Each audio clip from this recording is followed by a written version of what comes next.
walk out with your cock out.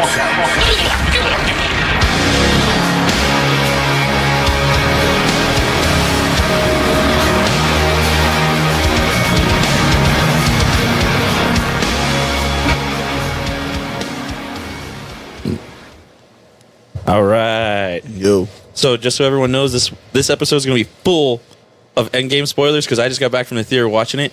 And if you haven't, sucks, nerd. Yeah. I would wait a week or so to listen to this episode. So, Or at least till after you see it. yeah. So- Don't get it ruined. Like, shout to Loans for taking a bullet. So this is what happened. Maybe. Wait. We have a guest with us. Okay. Yeah. Hello, Internet. We're not going to use his real name. He's going to be Eddie. Eddie. Eddie teaches constitutional law. Mm-hmm. At an undisclosed location. I love how we have to be all secretive about it. You make it sound like I'm like doing something illicit, although I guess teaching constitutional law is illicit nowadays, isn't it? Yeah. No, you're not allowed to know that kind of stuff. Like, I thought that was like I thought there's some kind of law about that. I'm pretty sure it's in the Constitution. It's in the Constitution. You're not allowed to know about the Constitution. Oh, God. All right, so Loans took a bullet. So, yeah, shout to Loans for taking a bullet for us.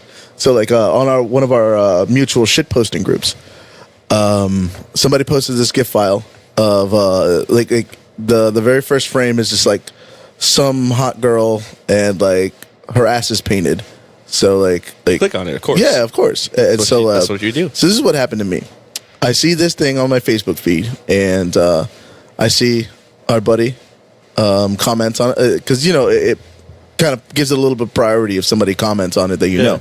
And so like it says this guy commented on this link, and his comment was, "I hope you get AIDS." So I'm like, what the hell? No, this has got to be good. It sounds sounds like an appropriate response. Yeah, so like I try to click on it and it doesn't work because my connection where I happen to be, So my you got connection lucky. was shit. So you got lucky. Yeah, so like it's not working. I'm like, damn it! I want to see what I like seeing what triggers Loans. Yeah. And so like and so like I'm trying to click on this like several times, and then like it doesn't work. So I'm like, fuck this, and I because I was at a red light and I was driving, so I have to put my phone down, and so as when I got home, I see he had posted. He tagged you and me and Krebs. He's like, oh yeah, the group he's has like, spoilers. don't click this link from this group because it contains Endgame spoilers. This is like the day we went to go see the movie, and so, so yeah, like I almost like fucked up and like watched. I avoided all things Facebook from Thursday on. I did too, and I should have had the common sense to like especially avoided shit posting groups. Yeah. Oh, I specifically. I only went to. I'm part of one shitposting group called Star Trek Shitposting. Mm-hmm. It's actually quite amazing. If you're a Trek fan at all, are you a Trek fan? Not really, but I do appreciate it for what it is. For what that sounds pretty derogatory, man. Why are you so hateful? All right, don't start getting triggered about Star Trek again. God damn it, this happens every week. Look, anyway, so I love this group. It's really great. I can't help it if it's the inferior star related. Oh, shots fired. Anyways. That hurt, bro. That hurt. Anyway, but yeah, they're a really great group, and they're hilarious because they have great jokes, and they don't really bring other jokes into it. However, they did the other day. Someone posted up a scene from the comic book I have displayed on in my kitchen. It's a X-Men and TOS crossover. Oh wow! Yeah, and I didn't know that was a thing. Oh yeah, there's one for the next gen too. Oh nice. Yeah, I have never seen that one in person yet though. I've seen pictures of it. I know it exists, but I've never actually held it in my hands. But now I know what to get you for your birthday. That one I got in my hands. But anyway, there's a whole scene in it where Spock fights Wolverine. I'm sorry. I don't know how you can fight adamantium with logic. I don't know. My And brain, Vulcan nerve pinch. my brain just melted. I'm sorry. Anyway, it was really good. So, but yeah, they posted that up on the shit posting group, and there was this huge discussion on it. So, and then I posted a picture of it. Hey, look, I actually have it. This is a real thing. I would say, like, as much as I enjoy those nerdy, like who would win in a fight arguments, that one, and it's only because I don't understand, but that one just seems weird to me, especially. The whole premise of the book is extremely weird. It doesn't make any goddamn sense. Well, if they're from that far enough from the future, I'm sure they would have figured out a way around. It's just fun. No, of course, that's all it's supposed to be. The X-Men interdimensionally travel and wind up on the fucking cargo deck of the Enterprise, and then have to figure out where they are. So they because I forget who What they're did they fighting. think it was a Shi'ar or something? I forget who they're fighting, but they're And so after Spock and Wolverine fight, Wolverine tells him, "Take us to your leader." Like, oh god damn it, Oh, really? Jesus Christ! Is that the first thing you're gonna think to say to an alien? Like, really? So, But like, I think I heard on an interview with Stan Lee once is that I don't know if it was an interview, it was just like a cameo that he made on a TV show, but he said like that you want these things to end in a tie, so that like nerds argue about it later on. He didn't say specifically like that, but that's pretty much what he meant. said, yeah. He's like, because you want people to have opinions on about it later, and so like you always make them a tie. you know what really bothered me? Okay, so Endgame had a great cameo from Stan Lee. Of course. Because it was his last one, because he's obviously gone now. God damn it, everyone in the theater starts clapping while the fucking movie's playing. Yeah, well, Like at 7 or 8 different points, and I'm like, God damn it, nobody's here to hear you clap. Shut the fuck up. What did you think was going to happen? Yeah, you went to go see here's Endgame the the thing. opening weekend. You knew that this was going to happen. people are gonna react, and like it's not like let's be honest, it's not like you're only gonna see it one time. Look, I got In the movies. Look, I got teary eyed towards the end. Oh, of course. Yeah, I definitely got teary eyed. Yeah, that was. I just wanted to say that like I was especially because I was pushing for Sam Wilson Captain America as opposed to Bucky Barnes, and so like Oh, now you're happy. yeah, I am. Oh, guess what? Spoiler. Oh well, we already said that in the beginning. So right, if so anybody's what- still listening, this is on you. Like I've your got fault. nothing for you at this point. Okay, so you guys saw it. Yeah. Okay. What critiques do you have about it? What did you not like about it? Critiques. I mean, initially, I really don't have any. I'm gonna have to like watch it again, just like to find that kind of shit. Because I was bouncing off from like high moment to high moment, and like it kept me riding high pretty evenly. Yeah. Like, I'll be honest. For me, the part where Thor was at New Asgard and they went to go see him for the first time after the dad bod Thor. That was the dad weird. bod Thor. That was great. It was great. I mean, it was hilarious, but man, it slowed down the entire movie for me. And I think that's the only real critique I have of it. It seemed to go. It was paced pretty well. It just Especially for a 3-hour stopped. movie. Yeah, Like it did not the- feel like a 3-hour movie. The best part of that is, as soon as I saw that scene, I couldn't help but think of Monkey, because Monkey. Whatever, dude. My God, isn't that no, big? No, not you. But he. Okay, so he always does this joke that what's his name does about Chris Hemsworth with his shirt off. Oh yeah, it's a Ron White joke. Yeah, where he's like every movie would be better with Chris Yeah. Hemsworth with his shirt off in it, and I was like, this movie is not better because Chris Hemsworth has his shirt off. This is hilarious. Oh God, don't tell that to Krebs. I don't know. I think it Actually, I made this think the movie movie was made better by Chris Hemsworth. It definitely having his made shirt it off awesome with that. with Chris Hemsworth's dad bod. It was hilarious. No. I did not expect it. I didn't see it coming. Like all of a sudden they open it up and he's got no shirt. He's walking around in pajama pants with that gnarly ass beard, long hair again, Yeah. and he's And fat fucking, as like- fuck. oh, Like it's it's just so out great. of shape. It was so And great. he's like, I killed Thanos. Did anybody else kill Thanos? Yeah. Nope. Nope. Checkmate. I peeked. Fuck off. Yeah. Yeah. Hey, that's a pretty big peak, though. I mean, like killing Thanos is. And where did he go from there? Trolling 15-year-olds playing Fortnite. Oh, that was beautiful. It was so good that I think they figured out. I think they finally figured out how to take Thor and put him into movies. Yeah, definitely. Yeah, because you have to make it funny. You have to pull him out of his element, Yeah. which the first 2 movies was his element, and that's why they were meh. Yeah, but I think like even then, like that part is entertaining because we had him in his element, and it was eh. If you just like kind of just made Thor funny like right off the jump, like I probably would not have enjoyed it as much. Yeah. I wouldn't have cared. I'd be like, okay, you guys are just satiring him now, and this is. I'm also really excited that he's basically a Guardian of the Galaxy now. Yeah, that's I'm super excited about Yeah, that. I was watching a video and they are now referring it to the Asgardians Guardians of the Guardians of the Galaxy. Galaxy. I'm like, that's so wah, great. wah. No, you know what's funny? My wife said that when we left the theater. She's like, "They're the Asgardians of the Galaxy." Oh, I'm like, she's so original. I'm like, "Oh damn, good one." Shout out to the wifey. She's awesome. And she doesn't. She didn't read anything on it. She No, she that's didn't get just- handed that. Definitely. That's just all her. That was all her That was so thought. great. It was so great. If the internet didn't already do that, then like she would have been on. It was point. gonna. Yeah, it was. It's No, gonna be no. a thing. As It soon as had she said to. it, I was like, somebody else has thought about this, and it's a thing already. But like the fact that she got it like right away, right after her very first like watching it, like Yeah. props to her. That's good. So I had. There was two things I did not like about it. Okay. One of which they made fun of in the movie, and that was Brie Larson's fucking lesbian haircut. Like, one, it looked terrible. Like, it looked bad on her. Not that anything looks good on her, but that did not help her at all. Okay. It did not help her at all. And then the other thing that really bothered me was the whole like in the battle scene where Captain Marvel flies down. By the way, major spoiler, fuck off. She flies down and she's like, "We got to get the gauntlet over here," you know? And she's like, "I got it." And then all of a sudden, you know, "You're going to need help."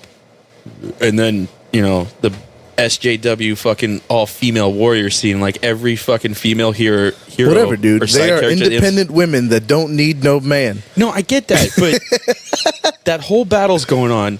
There's not like realistically. Yeah, it should be way too chaotic for like something to Exactly. culminate. Like, it's It was just so shoehorned in, and like I get it, whatever. But like, yeah, but like fuck, why at did it have to be point- shoehorned in? At Fuck, that point, why? if that's the line that you're going to draw your suspension of disbelief of belief, then like I know the whole you- premise of everything. Yeah, no, I get Yeah. it. Time travel and Yeah, I was like, they're time traveling superheroes, bro. Yeah. you just got to let it go. I know. I'm just saying that's my critique. No, but like, if And that, I feel like the only reason, but they made even it in then, it if that's is the extent because of your critiques, that's still not that big of a deal. the only reason they made it, the only reason they made that scene was to pacify fucking goddamn fucking social justice warrior fucking No, goddamn beatniks. you see, like I don't mind that stuff. Like as long as you know, like because even then the story sort of kind of called for it because like she needed backup and like the people who happened to be the backup were all girls and okay, that made for a nice little screenshot that's going to probably be a Yeah. meme or something. And then, you know, that's fine. I don't care. Like what I don't like You is know like what's really awesome? what's that? Hands down, my favorite part when the three of them are there fighting Thanos, and then all of a sudden the armies come out, Oh yeah. and you're kind of sitting there watching, going, "Well, fuck, what happens Oh, now? shit, this is not good." This is not fucking good at all." And then all of a sudden, Doctor Strange shows up with fucking everyone. Yeah, you hear Oh, shit. Cap come in. Oh man. Yeah, you hear It was Falcon's fucking- voice, and I was like, "What the fuck is that?" Yeah. I was How like, the who fuck? the hell? Who, He's dead. I had not pulled it. I did not put two and two together yet. Yeah. And then I'm like, oh shit, there's everybody. Oh man. I was fucking, I was one of the ones like cheering and jumping around in my seat. So I didn't give a fuck. Opening night, okay. Yeah. yeah. Opening weekend, really. No. Opening weekend, bro. Opening night. Yeah. Opening I fucking gotta, night. I gotta say opening weekend. Opening I gotta night. say opening weekend. Is that in the Constitution? It's not in the I didn't think so. Constitution. Ben Franklin would be strictly Do against not that. impugn their freedoms. I'm just saying. Freedom of expression. Yeah. It is Okay. their right as an American to be annoying as fuck. So, And I feel like it is my right as an American to be mad at it. Yeah, you can be. to Yeah. follow them home and burn their house down. Well, I think there's a distinction. See, there's a line difference there. between speech and conduct in that one. So Yeah. I don't think so. I don't think. there I is. feel like I don't think it matters at that point. I feel like there's a precedent set already for this. Oh, is there? You're probably trying to pull Yeah, out. there is a precedent. You're That's when probably they trying said- to pull out Brandenburg. Yeah, that doesn't work that way. Listen, like you can't even say fire in the theater, let alone go and burn someone's house down. I just because of a movie. But the point is that I saw Endgame and I feel complete now. Oh yeah, Absolutely. Like- my biggest praise of it was that it was everything I needed it to be. Absolutely. And that is like after like 12 years of like culminating. Yeah, and it was beautifully done. Mm-hmm. Like the way Captain America goes out, fucking perfect. Perfect. Yeah, I was perfect. like- fucking perfect. Like The one thing that got to me when we went to see the movie, It felt like it was a microcosm of all of the major important movie types that the Marvel movies had. Because you had the spy story, you had the heist, you had the comedy routine, you had the serious drama, and it was all within that 3-hour movie. And that was amazing to see that. I said that you could have gone in there, not have seen any of the movies, and still felt, all right, I understand, and I'm okay with this full, complete movie. You know what was crazy to me is that, like, they were able, like, I don't know how the Russo brothers were able to do this, but, like, they were able to, like, pretty much reenact the entire, like, process of getting the Soul Stone a second time, like almost, like, shot for shot. Yeah.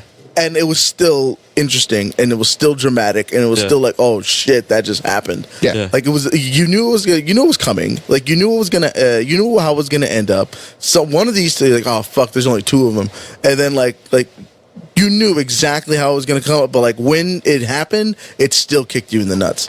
So like it was beautifully done. Like I'm actually like really like. It's funny when they go over there. I kind of had a thought in my head. I was like, so which one's going to sacrifice themselves? Yeah. Well, Yeah. yeah. And then I was like, wait, since Thanos killed everybody, does that mean they already sacrificed everything? Like, Yeah. is there some loophole? Like, what the hell's going to happen? Yeah. Well, like I was thinking that because my initial thing, I was like, oh great, Hawkeye dies again. Like, 'cause, like in the comics, that's what happens. Yeah, absolutely. Yeah, because Hawkeye, he doesn't have any powers. He's so, Hawkeye, yeah. He's a dude with a bow. yeah, and like, Yeah, but he's a badass with it. of course, It's true.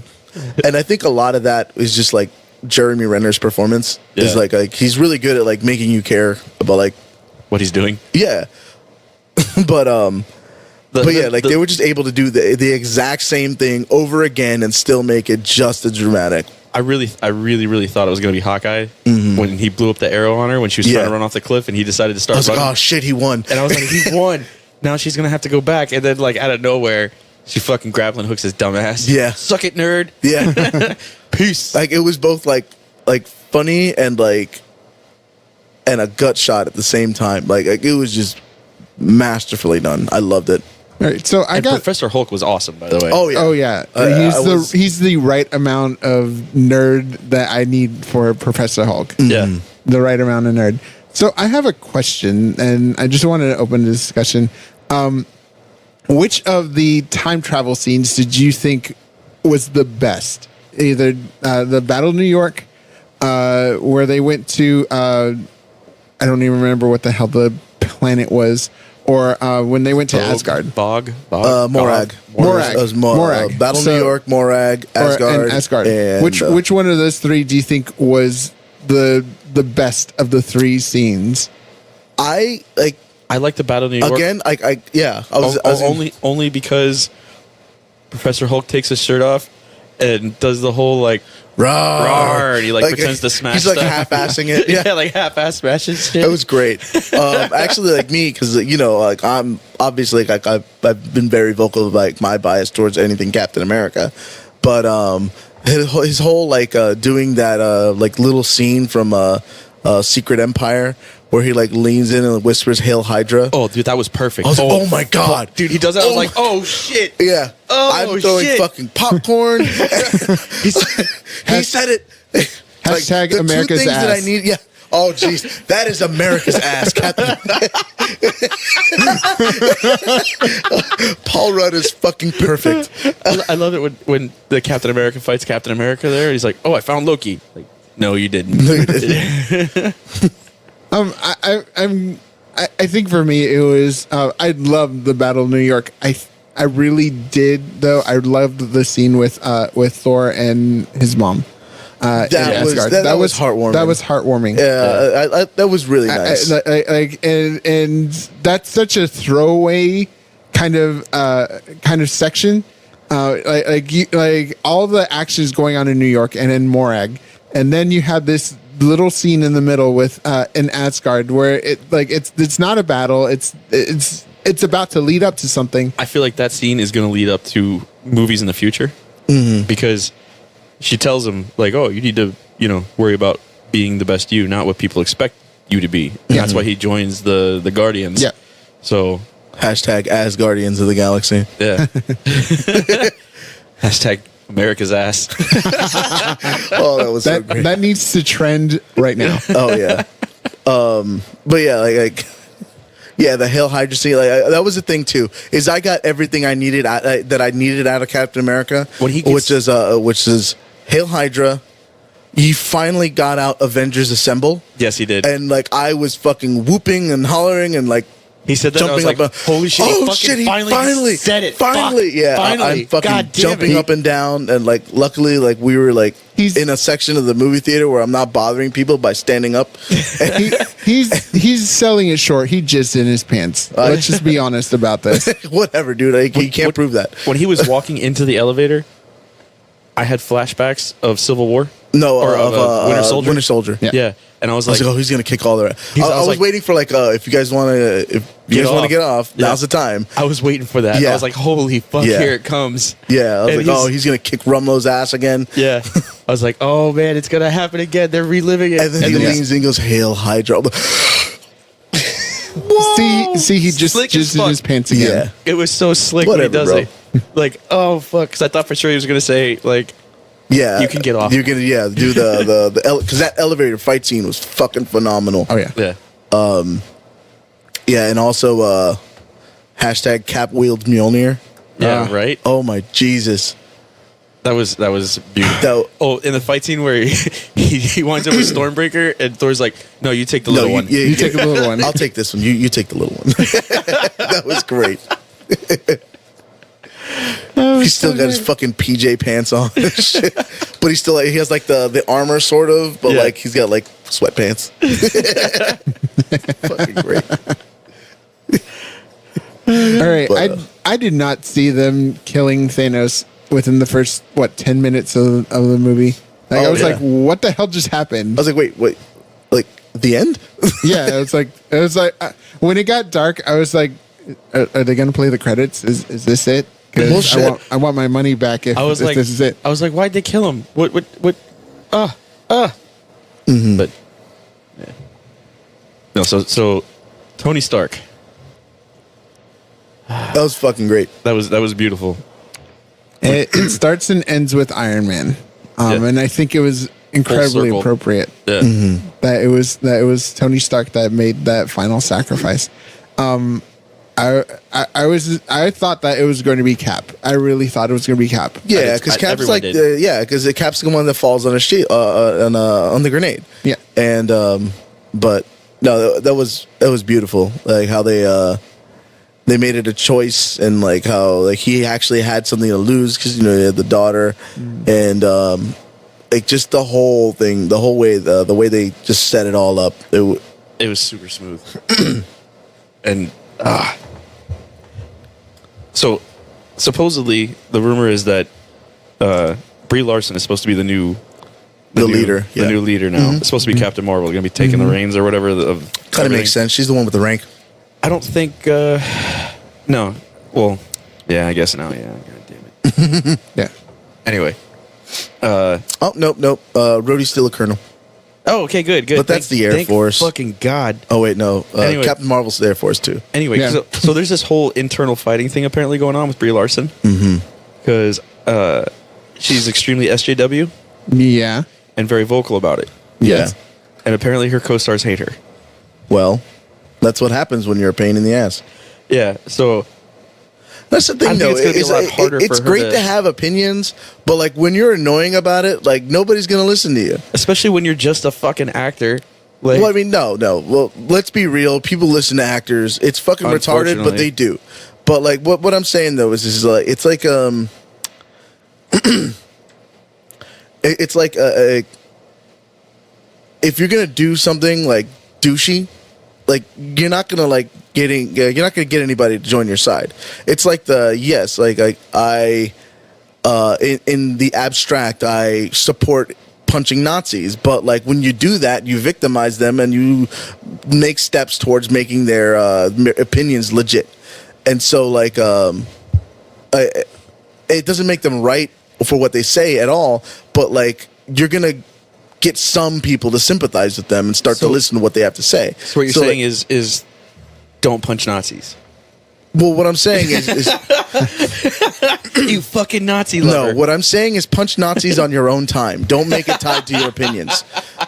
see, I get this parallel with what we stereotypically consider vegan behavior is.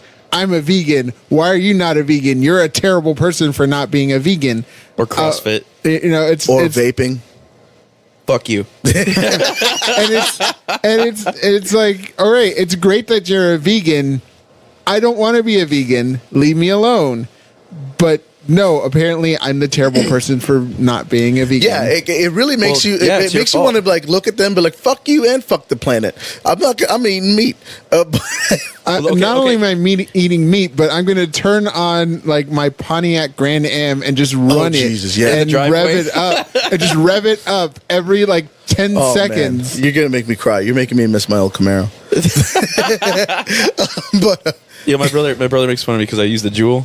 Mm-hmm. And my brother's like, what do you say? Like, he said something about like, oh, you got a Juul. That's cool. Did you get it from your high school friends? Like, dude, Yeah. fuck you. I'm not. Well, I'm not but doing it here's as the thing. like. It's not a hobby. I do it because I'm addicted to nicotine. yeah, I was It's better gonna say, than here's the thing. cigarettes. Like, if you do it, like, first of all, the Juul is nice because like it's gonna give you a little shot of nicotine, but like but you can't like turn the power up so that like it makes it just as bad as smoking. Like some people Yeah. I know do. Shout out to Joey. Mike. But like. Hands down, vaping is not a cool thing to fucking do. No, I'm it's not doing it to be fucking I was just fashionable. saying, and there's a difference. And again, I'm to doing it use because this parallel, I'm doing there's it a because I difference made bad decisions when I was younger. Yes, there's a difference to be like, okay, I'm gonna have to like settle my nick fit somehow, and I'm Yeah. gonna do it in the least like detrimental way as possible, and like just walking up to somebody randomly, hey, dude, I vape. You know what I mean? The latter is douchey, and like it makes you look like a fucking asshole for doing it. I'd still rather hang out with someone who vapes than someone who's vegan, though. That's not the point. Like I think, I'm just saying, there's a hierarchy to this. no, of course. and I would definitely hang out with a CrossFitter before a vegan.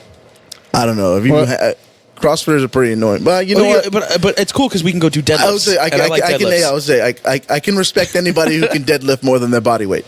But, They do deadlifts, bro. yeah, no, I got you there. What's a vegan gonna do? Do a soy protein shake? And cry? You're not I don't vegan. think they can No, because they don't have I'm the not- nutrients. You're not vegan, are you? No, I'm totally not a Okay, vegan. you're cool, man. You want a beer? I'm good. I'm good. I will say this just in defense of veganism. First of all, Oreos are vegan. What? Oreos are vegan. Oh yeah. You look like I just shattered your worldview. No, I'm just saying. I have a broken clock in my living room, and it's right twice a day, but it's still fucking broken. No, absolutely. It's not going to convert me to veganism at all. It's just not a lot of people realize that. Just say it twice a day. It tells me the correct time. Correct. Yep. Absolutely. But 2 minutes out of the. but the fact that that's the only thing that I've got for veganism probably says a lot about the types of vegans that I've come across. But that's the before. thing is if in your own interpretation that's good for you, which like from what I've always read, like it's only like good for you like temporarily. Yeah, long term, it's terrible. Yeah, you because, wind up with like- all kinds of vitamin deficiencies in the long Exactly. run. Yeah. And then you fucking die. Yeah. Yeah. But but like if you think that that's better for you, that is your right as an American to do so. Oh yeah, I'm not gonna stop like, anybody but from yeah, doing no. But like I just don't care. I don't want to hear about it. I don't want you to it. Preach. preach about it. It's like I love those videos from what is that redheaded dude's name? It was like he's got Carrot Top? No, not Carrot Top. It was just like there was this dude online. He had this like satire video where like he would talk to people eating vegetables. Oh yeah. It's like I don't really He was like real calm about it, yeah. I was like I don't like salad. Do you have a chicken based substitute for this salad? He goes, or like somebody's eating a cucumber is like, you know, the cucumber is going to make you way too alkaline. If you substitute that with a sausage, then like it's a lot better for you. And like it was just like kind of making fun of like Yeah, it was the totally way satirizing. yeah. I know exactly what you're talking about. God, I can't forget the guy's name. Fucking vegans, man. Yeah, but Look, they're at the bottom of the barrel. just anybody who's like a douchey about how they. Whatever. I'll hang out with anybody that's not vegan. That is the bar. There you go.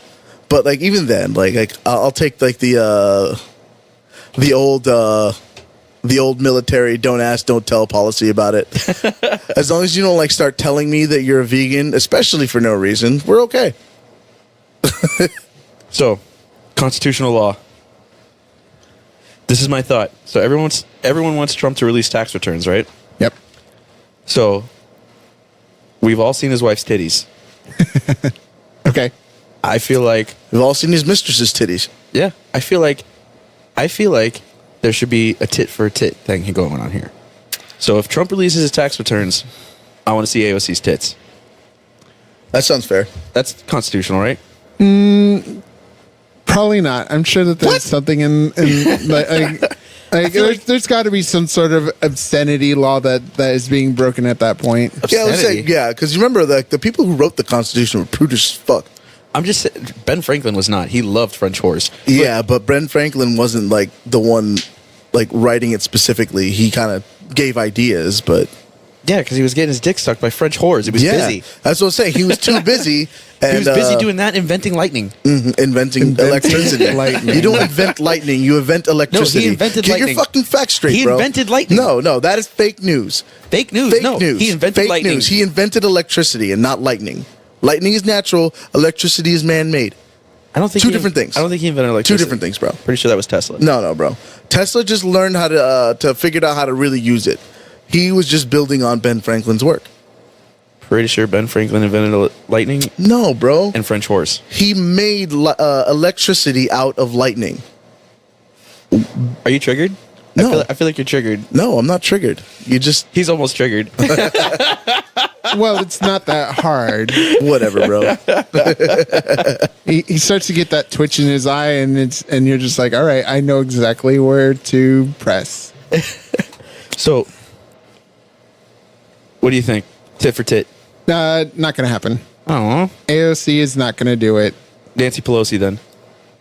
Why would you want Nancy Pelosi's? I want At this tit for point, tit. he's on principle. Like Yeah. he's just asking for who's good I need with tits it. for tax returns. That's tits for tax returns. Oh, that's the new hashtag. Look, at this point, you're probably going to be lucky if you end up with like Joe Lieberman. It's just going to happen. That's not good. Yeah, it's not great. That's It's totally kinda not great. It's totally not great. So we went over to my sister-in-law's house the other day for some kind of party thing. I forget what it was. They asked me and my wife to bring croquetas. Okay. Right? Sweet. All right. So my wife goes to the Publix to pick up a tray of croquetas, right?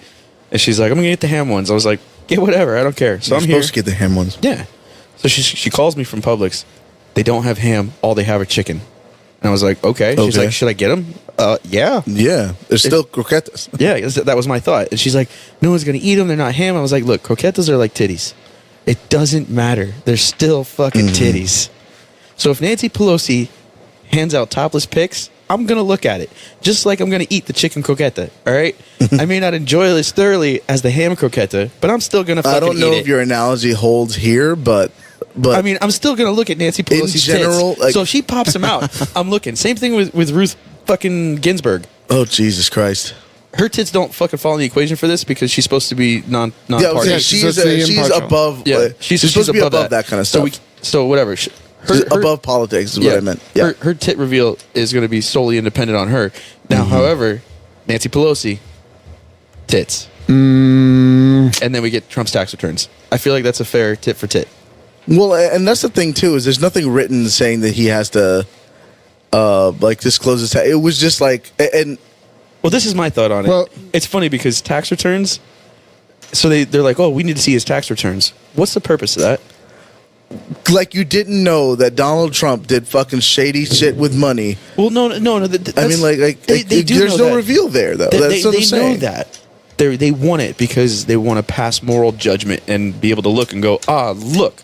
And go, oh, look, he avoided paying here and he avoided paying here and he spent this much money doing that and he spent course. this much money doing this because they want to cast moral judgment on somebody. But Like, hey, really? let's be fair. Like moral judgment is as American as no. That's a Budweiser. Budweiser's not American. Not anymore. Thank God it's not. That fucking I'm just redneck saying. piss water. I'm just saying. As I drink a Budweiser. Yeah, It's only because I'm out of Stella. yeah, That's actually true. yeah. But that's what I'm saying. Though. This is like they used to make laws based on completely based on what. Well, that's why like gambling is illegal. That's why like prostitution is illegal. And like See, you know what's funny? If you go back and you read the arguments for and against the federal income tax when they were instituting it, everyone that was against it said people are going to use this to cast moral judgment. This is an invasion into people's lives by the federal government, and they're going to use it for the wrong reasons. And now we sit here today. That's kind of a vague argument, and as much as I agree, doing it though. As much as I agree, that's kind of a vague argument because, like, any power that, and this is one of the biggest arguments for not having a very large centralized federal government was any power you do give them is going to end up being abused in some sort of way. But like that's why we have we're supposed to have checks and balances and things like that, but we have no checks and balances. Well, left. because what is it? You blinked your eyes. What do you think? You think? I think they're there, but they're very, very weak. It's a joke. No, they are. Well, I mean, really, since the New Deal, we start to see the weighing mechanisms start to favor more the executive.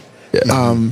And the executive has not grown in express powers, but man, they use Implied the hell powers. out of these implied powers. Oh, yeah.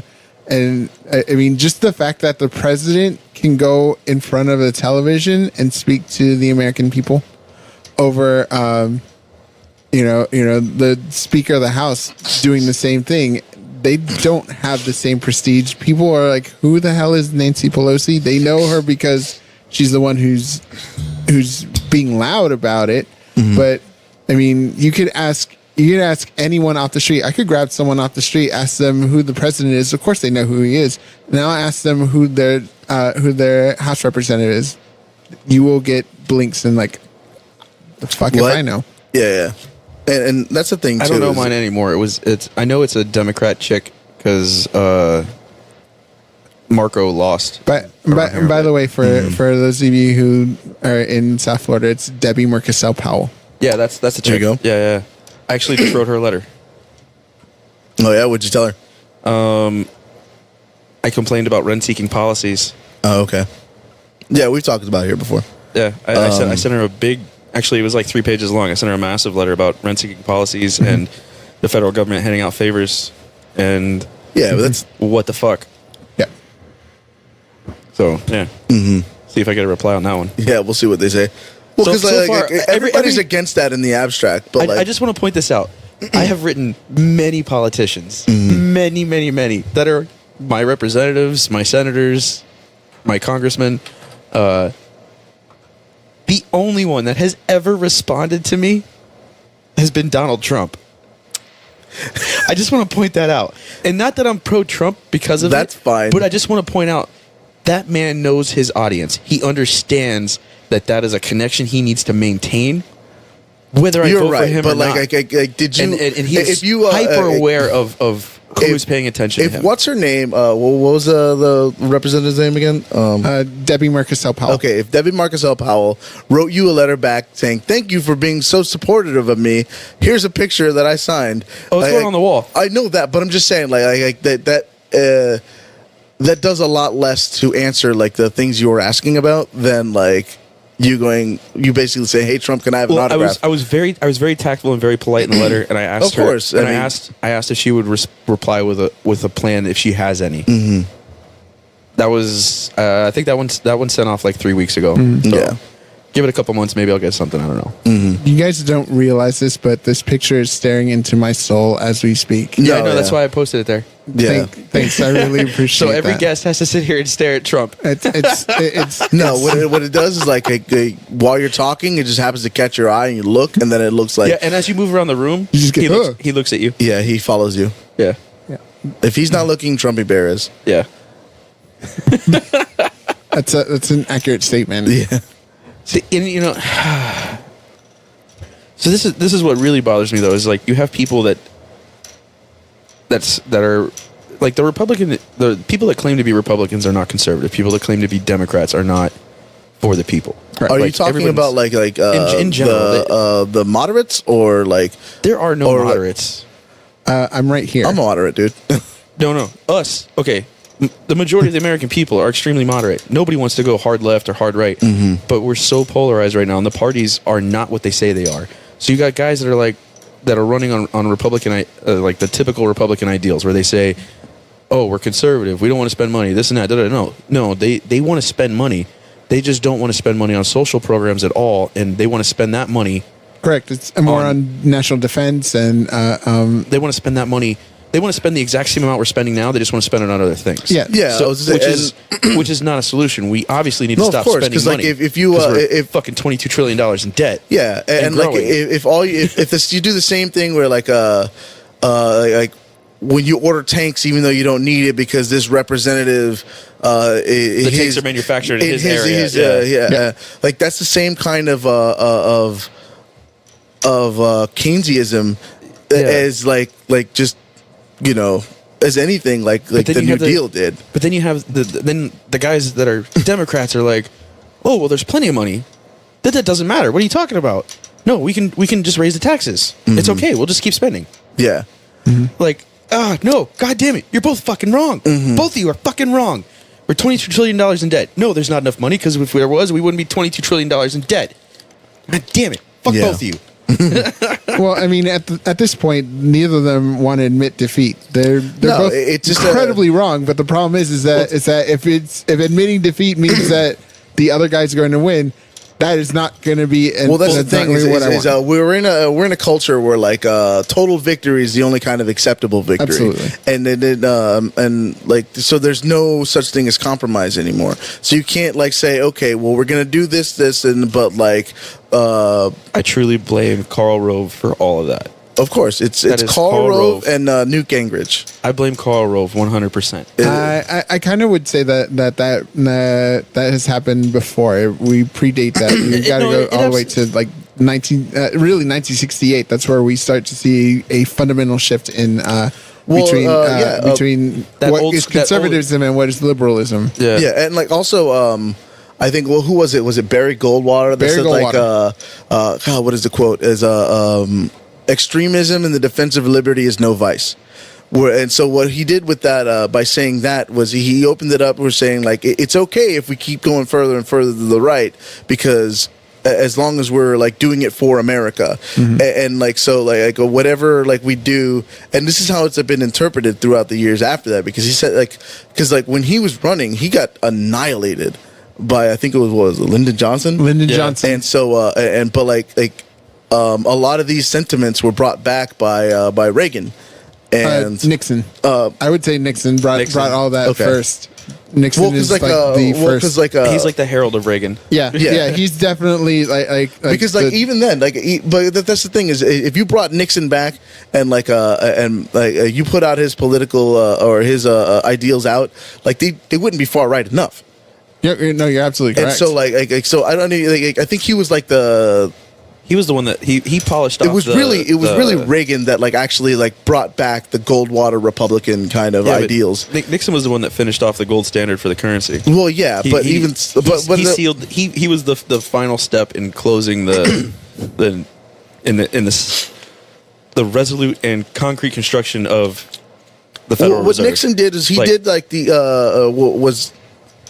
he set a lot of precedents for like making those moves for political reasons. Yeah. So like and then spying on your enemies. Yeah. Using the IRS for people who don't to people who disagree with me. And you mean Obama? Yeah. Well, the deal with Nixon was that and I am not an apologist for Richard Nixon, but you got to respect the fact that he said, "Yeah, I'm going to do this. We're going to do this." And I'm like, "All right, you're a crazy person, but I'm going to see where this goes." And he kind of grabbed everything that Goldwater was just like, "I'm not going to do this." And he's like, "No, I'm going to work this out so I can get the South to come to the Republican Party." because apparently the Democrats don't care about white people. Apparently that's the narrative that he's going to play, and it fundamentally shifted what the Republican Party and what the Democrat Party was. I mean, once once the Dixiecrats moved over. Yeah, once the Dixiecrats said, I'm going to the Republicans because they will actually listen to me, it was a done deal. I mean, if I took my political alignment to 1950s, I would be a Republican. Of course. That's I mean, a true good American. But and I defend your freedom to be such. But the thing is that people have started to it started with race, but then it became more this moral majority in the 80s, where if you did anything that was counterintuitive to evangelical Christianity, well, now you're a terrible, godless person, heathen Democrat. No, you might as well be a communist. Which is that's the train of thought. Yeah, that's you're a heathen. That means you're a Democrat, and that means you might as well. Apparently you believe in socialism, which is interesting to see. Seems like a normal train of thought to me. Which is interesting to see that Peter, and I'm going to screw up his last name. It's Buttigieg is coming out. Buttigieg. Buttigieg. Peter Buttigieg. He is a gay Episcopal mayor of South Bend, Indiana. Isn't that where Krebs lived? He is. I think so. Yeah. This is throwing. You might have to ask him about his mayor. This is throwing everyone who is part of the religious right into a tizzy, because they're like, how do we reconcile these two? And there are people who are like, do we hate him because he's gay, or do we like him because he's a Christian? This is what I have to say on that. I think his claim to Christianity is extremely false, especially given his stance on non-religious. But I grew up in the church and I understand what's going on. He whitewashes the Bible and he only takes the parts he wants out of it. Well, lots of people do that. I do. I agree. Everyone does it because there's no way to follow it all. Yeah. But he specifically takes major tenets and completely ignores them. And not because he's gay, but mostly just for his stance on abortion. Like the things he said on it, like, I'm like, how the fuck are you a real Christian? Like, how can you claim that? Like, there are literal, like, what you, like, so he takes God's name in vain. Most people, when they hear that, they think, oh, you said God damn it, you're taking God. No, taking God's name in vain means, like, when you say you're representing God, or you say you're a Christian, and then you do the opposite of those things. Not sinning, but you misrepresent what God is. It's said God is supposed to be telling you, whatever. And that's what he's doing. And that's why, like, the other thing that bothers me too is that I don't give a shit that he's gay. I don't give a shit that he's religious. What bothers me is that he's running his campaign like, oh, I'm gay and religious. Yeah. And he's making that a center point for his campaign. Like, who gives a fuck? What about policy, asshole? It's like, great. What else you got? But what are you going to fucking do? Are you just going to sit in the Oval Office, suck dick, and praise God? What the fuck is going on? It kind of goes back to what we were talking about this last week. Is like we're living in a culture where like people vote for people, and I think this might have even started. I think if I had to put a point on it, I think this started with JFK when they started putting the politicians on TV. And like once they put him on TV, it became important that like he's good looking and like he's got a beautiful family, and all these like these superficial things became important. Listen, Camelot was a big deal. People were going to see Jackie Kennedy give tours of the White House. Image was a big deal.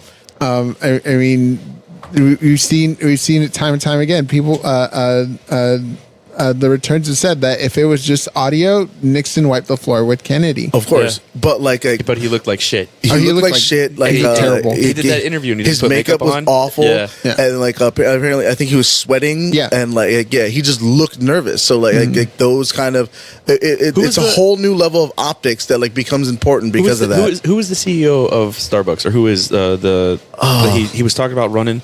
Independent. I know what you're talking about. Yeah, Howard Schultz. Howard Schultz. Yeah. Now that guy, I really liked him.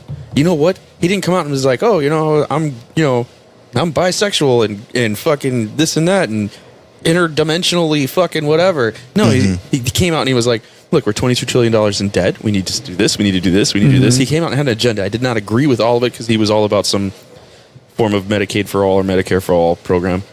But he talked about and he focused on legitimate problems and major problems. Not, that's the thing. Not sidetrack problems like abortion or other bullshit. Like he talked about legitimate problems that are going to be facing us very, very fucking soon when our ballooning interest payments on our fucking debt start to crush us.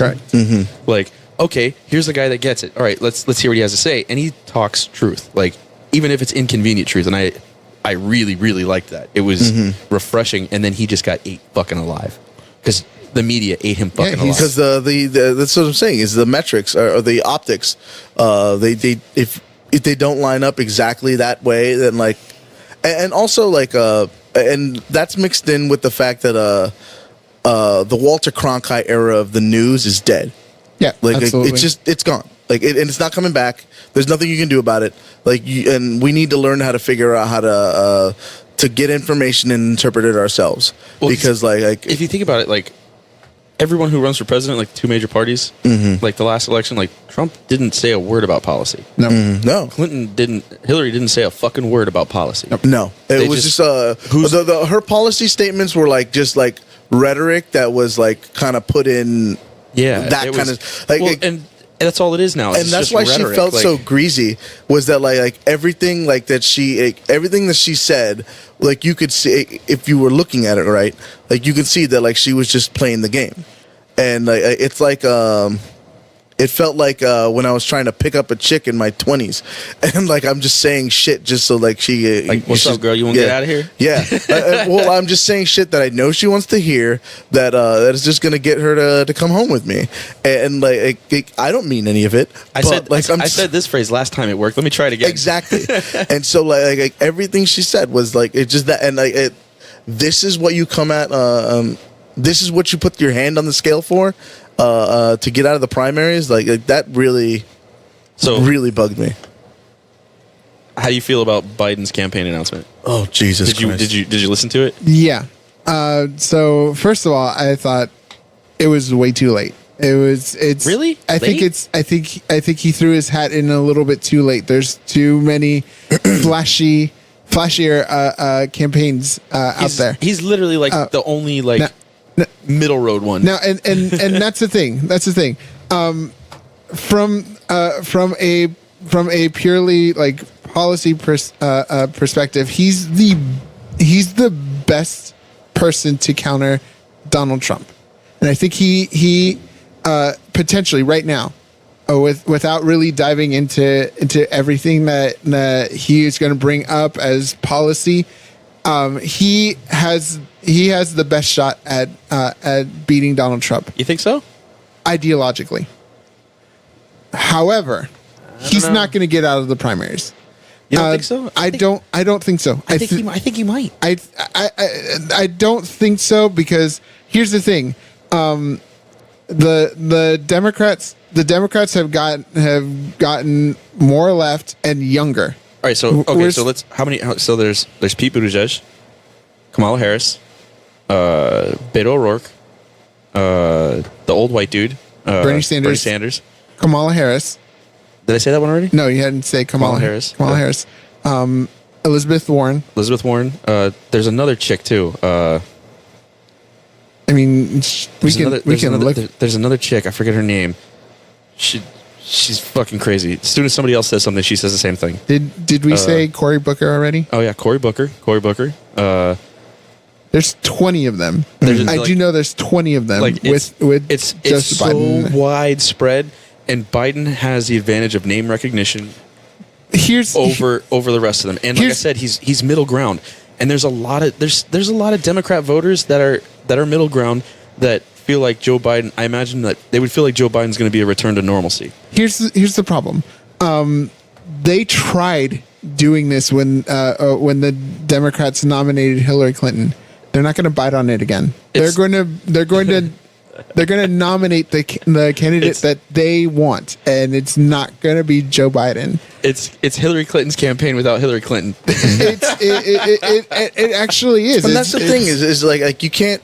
like it's hard to trust who like the party is gonna like back in that same way, because like I said before, like they put their hand on the scale for Hillary Clinton, and like look where it got us. Yeah, and seeing students who are of age now that weren't of age in 2016, they are very on the left.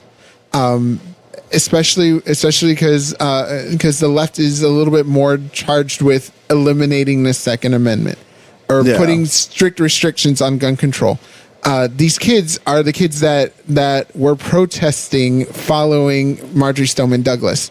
They are going to go out there, and they're the ones who are registering in droves. This is going to be the first presidential election where we see a youth bloc. I guarantee that this is going to be the first presidential election where we're going to see a youth bloc. That has never happened. That's really scary. And that means that these young voters are going to vote left. They're not going to vote Joe Biden. And you could go to any university. These kids are registering. They're registering to vote like now. They showed in the election of 2018 that they're going to go out and they're going to vote. This is not the 18 to 20-year-old that when I was 20 years old, that was like, oh, maybe I'll go vote if I don't have anything better to do. These kids are going to make it a point to go out and vote. Oh, that's scary. And we don't know what the ramifications of that is because it's never happened before. All I have to say is if they do try to mess with the Second Amendment, God help the officer, whoever comes to my house to try to take my guns. Well, and this is be a bad this fucking is day. like what people don't understand about like messing with the Second Amendment, and is that like once you set the precedent for like the elimination of a Bill of Rights amendment, they're all up for grabs. Yeah, that's absolutely correct. And so like agree with it or not, like if you don't like guns, don't buy a fucking gun. And like honestly, like I'm for like you should not impede their freedom to tell you not to do something. Yes, and like well, like I'm for the like my idea of like that would be like if you buy a gun, you have to like do at least some training with it. Like I don't want to put a number, but like because like then you can get into like what's too much, but you have to have a whole conversation about that. But like I think you have to train on it, and that's one of the reasons why I don't buy a gun. It's because not because that I obviously I have anything against it, but like I know that I'm not going to put the time in to be good at it. Tell you what. You know what I mean? Super easy, bro. 1911. I can teach you to use it in 5 seconds. Okay. They're stupid easy. That's why they're one of the greatest guns of all time. That's why you know what a 1911 is? I'm not familiar with it. It was designed in 1911 by the U.S. Army. They decided to start using. They invented the 45 caliber round for it because they were using 9mm before that, and it wasn't killing people. Yeah, So they made the 45 round, and that exact design is still in production today, and is still one of the most sold sidearms of all time. It is because it is just a fucking flawless design. Yeah. It is amazing. It is super easy, and it is awesome. Get you a 1911. We'll go out to the range. Hey, I'm down. I'm down to, but like I said, I know personally, I'm not going to put the time in to like actually like stay good at it.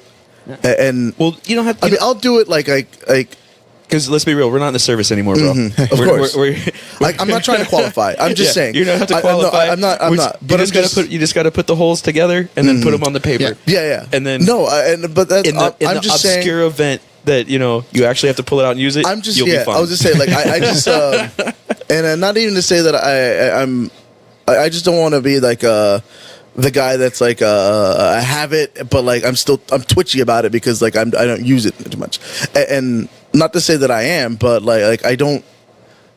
I think that like you should have to train on your weapon. So I have a bunch of guns, and I get very itchy sometimes if I don't go to the range very often. Yeah, like I haven't been in the range in probably like 4 or 5 months now, and I'm like, it's probably the longest stint I've gone without going to the range, and I feel like Well, like, fuck, I need to go. Fuck, Yeah. I need to go. Yeah. Well, I'm at the point I haven't been to the range in years, and like I think like if I handle anything that isn't like a rifle, then like I'm gonna be like nervous the first couple times that I use it, and that's sure. what I'm saying. Is it like and like I don't know if I would on my own put in the time to use the weapon enough where I'm not like nervous the first couple times. Well, you know how to snap in, right? Mm-hmm. Bro, you're good. You got this. Yeah. You got this. It's just a principle thing, and I think You that have, like everyone, you already have the basic principles how to fire. Yeah. How to be a good marksman. yeah. You got that from the military, and that's legitimately that's above baseline for most people. Yeah. and you're solid. No, I agree. But it's just I just like it's a standard I think people should have. So I hold myself to a higher one just Right. to prove the point. I think part of what we should do is have a public education for this. Like, people need to understand what guns are, why they're beneficial, and how to use them. maybe not how to use them, but the safety rules. Mm-hmm. The 4-range safety rules should be universally taught, whether you plan Of on buying a course. gun or not. Because Well, like, there are you- so many guns in this country, there may be a situation where you wind up having to handle a weapon, and if you do not know, it can be very, very fucking dangerous. Yeah. Yeah. It's just like any other tool. Right. And it, Yeah. I mean, albeit its intent and purpose is for, For hurting people, hurting yeah. people. And there should be, I don't know, it shouldn't be taught as an evil. Right. Exactly. It's I think, and that's a cultural thing that I think we're like, and one of the many cultural things that I think we're fucking up here is that And us having weapons everywhere is on top of the freedoms for it, or the reasons that the founding fathers put it in, as far as like, fighting a tyrannical government, protecting yourself, things like that. It also protects us as a nation. And we know this historically. Right. The Emperor of Japan even said we would never invade America because we'd find a gun behind every blade of grass. Like, it legitimately affected the way Japan fought the war. oh yeah, Like, they did not come invade us or try to because they knew we were a bunch of fucking redneck assholes sitting around with our guns. yeah. Like, But like, and this is what I'm going back to what I was saying before about like people who are like douches about their opinions is like having a bunch of, and I don't even want to like characterize rednecks for it, but like just having a bunch of crazy people that are like just like, oh well, like, you can't take my guns because I'm just gonna get more guns and I'll shoot you quicker, like, or some shit like that. I'm just like, having people that are like that on Right. even if they're on the fringes, but like giving those kind of people like that the kind of mouthpiece that they have, like it doesn't do anything towards like convincing the people that disagree with them to their side. Yeah. And so like because like this is what it's all about like we can't have a conversation. yeah, that's No one a can have problem a conversation because we're polarized on everything. Right. Exactly. I have a preconceived notion. I ignore facts that does not support Yeah. that idea. Yeah. And that is it. And I I think decided my mind will never be changed. Yeah, confirmation bias is And the that is- thing, and that is definitely. and people are only. I mean, the people who will watch CNN will never watch Fox, and vice versa. Well, you know what I really love? I get on political conversations all the time on Facebook, and people tell me I'm crazy, and they go, "I know what I'm talking about. I watch Fox News and CNN, so I know." And I'm like, That doesn't make no, you. no. That just makes you a fucking asshole. Yeah. You got the Yeah. propaganda from both sides. You got no I was news gonna say, 'cause, involved in that. and this is like, and I know I've said this plenty of times before, but this is why I don't watch the news. Is because it's not about like watching this and watching that and seeing both sets of propaganda, but it's about like you find the same exact story from both sides and seeing how they're spinning it. And then noticing how they're spinning it is bullshit, and then like trying to extrapolate the facts specifically from whatever. And so, but like nobody's gonna do that because it's difficult, and it's not even difficult. It's just like it's time extra work. It's time And consuming. and it is time consuming. And there's not an app for it. No, Yeah, there there isn't is. an app for it. Monkey could probably tell you that I spend my time reading case briefs, prepping for my class, and when I was teaching the Second Amendment, we went over DC versus Heller and McDonald versus Chicago, which if you are a Second Amendment apologist, those should be your go-to cases to read about. But even in the So what happened in those I would say cases? for people who don't understand what that What happened is, in those cases? give us a little. so Let's hear. DC quick versus so in the case DC versus Heller, we have a the District of Columbia had very strict gun control laws. Like you can't to the point where you can't have the gun assembled and ready to fire when it's in your own home. You can't own a gun unless you get a special permission from the mayor's office. The Heller in this case, he was a police officer, and you would think that he'd be the person who'd be able to get a gun. He would get one of those special exemptions. DC said no, you can't have a gun for your own personal safety. So he sued the District of Columbia. It made its way to the Supreme Court, where they said that if that there is protections from the government taking away your Second Amendment right. The Second Amendment had not been interpreted to mean for your own personal protection. It had only been interpreted to mean a well-stated militia. But DC versus Heller was the first time where they said that includes your private protection. So that was only for the federal government. The follow-up case, McDonald versus Chicago, basically extends that protection to the individual states. That means the state of Florida cannot impede on your Second Amendment protections. Well, wouldn't they have to?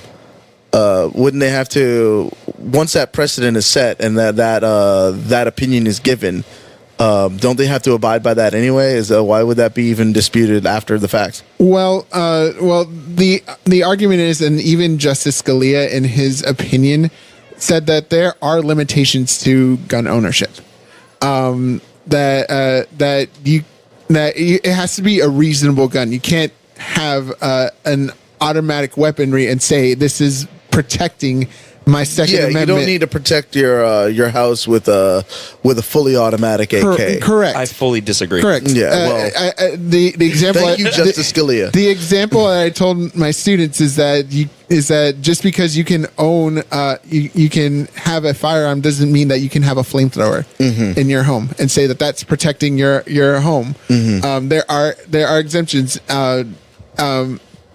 But basically, these two cases further explain that that at one point it was just only you were protected for owning gun ownership for a well-armed militia, Which DC, is the way it's written. Yes, DC versus Heller and McDonald versus Chicago extend that definition to include protection of one's own home. So what is a well-armed militia? What or a well-trained militia. What was that to the founding fathers? What was that phrase? What did that phrase mean? Because I don't. If I understand correctly from what I've read and been told, that is not what we consider a militia today, as like a small, state-run independent military force. A militia is It was supposed to be just a group of people that were organized. I thought that was just broad as that. We really didn't have a standing army in our early history.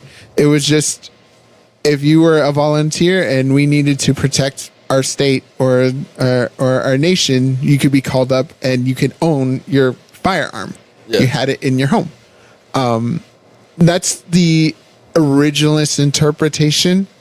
But again, it's from that original interpretation where the Supreme Court had said that because you could own that gun for protection of the state, that could also include your private home. And again, I sound really nerdy because this is the things that I read. Go for it. No, I'm fascinated. But like reading the nuances, because like I was saying, even Justice Scalia, which if you are a Second Amendment apologist, like Justice Scalia is like your patron saint. But even then, he said there are limitations, and the state can impose some limitations, but overall they can't. But they have to be reasonable. They have to be reasonable. You can't have a firearm if you. I think what's the rule about mental health is that if you've been if you've been institutionalized for it, like because like I've got friends that they got a new law now. I got friends that are afraid to go to like a psychiatrist because they're afraid that like it might affect their concealed weapons permit. Well, that's why I don't have my medical marijuana card. Yeah. Well, I know that's a thing. Yeah, as you can't have a concealed weapons license and a marijuana card at the same time. Like, you know what? And I don't even like to conceal carry very often. It's not something I regularly practice. Right. You know what I really like about the concealed carry license for Florida specifically is that because I have that, I don't have a waiting period. Yeah. So I can walk into a gun store, make my purchase, and walk out. But that makes sense because like as long as you have that concealed carry license, then it should state it should be implied at least that you have passed you've already passed whatever background checks and that are necessary for you to purchase. The reason I like that is because when I go and I purchase a new firearm, I want to take it, and I want to go to the range, and I want to use it. Yeah, it's a new toy. Yeah, exactly. Yeah. Like, I want to go burn some fucking rounds off, put holes in paper. Obviously, like, I don't think we have to say guns are not toys, but like it's a new thing that you own, you want to use, and that's a natural reaction to getting new stuff. And the assumption is that if you've got this permit, you know what the hell you're doing with it. You're not going to be some Yahoo shooting at a car as it's driving by your house. Okay. Let me. You know, so in the state of Florida, in order to acquire your concealed carry license, you have to attend a firearm class. And you can take a free hunter safety course that is offered by here locally by Miami-Dade County. Yeah, and that qualifies. The hunter safety course. I mean, you could literally get one and have no knowledge of firearm safety, firearm anything. Like you can, like I said, you don't have to take any official course. Like you can go. They have a list of course if you go onto the Department of Agriculture website, and you can actually go to the hunter safety course that Miami-Dade offers, and that qualifies. So you get the little card from there. You show up to the Department of Agriculture. You don't even need to bring a picture and fingerprints anymore. You fill out the paperwork right there electronically. They take your fingerprints electronically. They'll take your picture right there. You hand them a check for I think it's like $150 or whatever it is, and then you pass the background check. 2 weeks later, you got your license in the mail. Yeah. And like, so do you think that they should? That's what I see as a legitimate weak point. Okay. And only because, all right, now if like for me, if I'm gonna go theoretically, if I'm gonna go commit a crime like that, right? Correct. If I'm gonna go do a mass shooting, and I don't have the ability to go do that, meaning I don't have the weapons, I don't have this, and I don't have the concealed carry license, is 2 weeks really that long to wait to get my license? No. I'll go get the license. Super easy. It's legit. Cool. I'll go do that. I'll get everything I want, and I'm going to plan this out. It's not going to be a Yahoo event. You know what I mean? Right. You've sat on it and you've thought about it. You've already made the decision, and now you're waiting the 2 weeks. While I'm waiting the 2 weeks, I'm going to figure out exactly the details. See, look at you. Of said. Who says the Army's not efficient? So my question is, I would open this question to you is how would we fix it? How would you suggest that we could fix it? This is how I say we do it. We deregulate the economy, and first. That's just his answer for everything. Are you going to set yourself on fire? Is that how it's going to work? No. That's first. We're going to eliminate the federal income tax. Okay. I mean, solid start. And then, secondly, we're going to end the Federal Reserve. Okay. We're going to end all mandatory spending programs. Okay.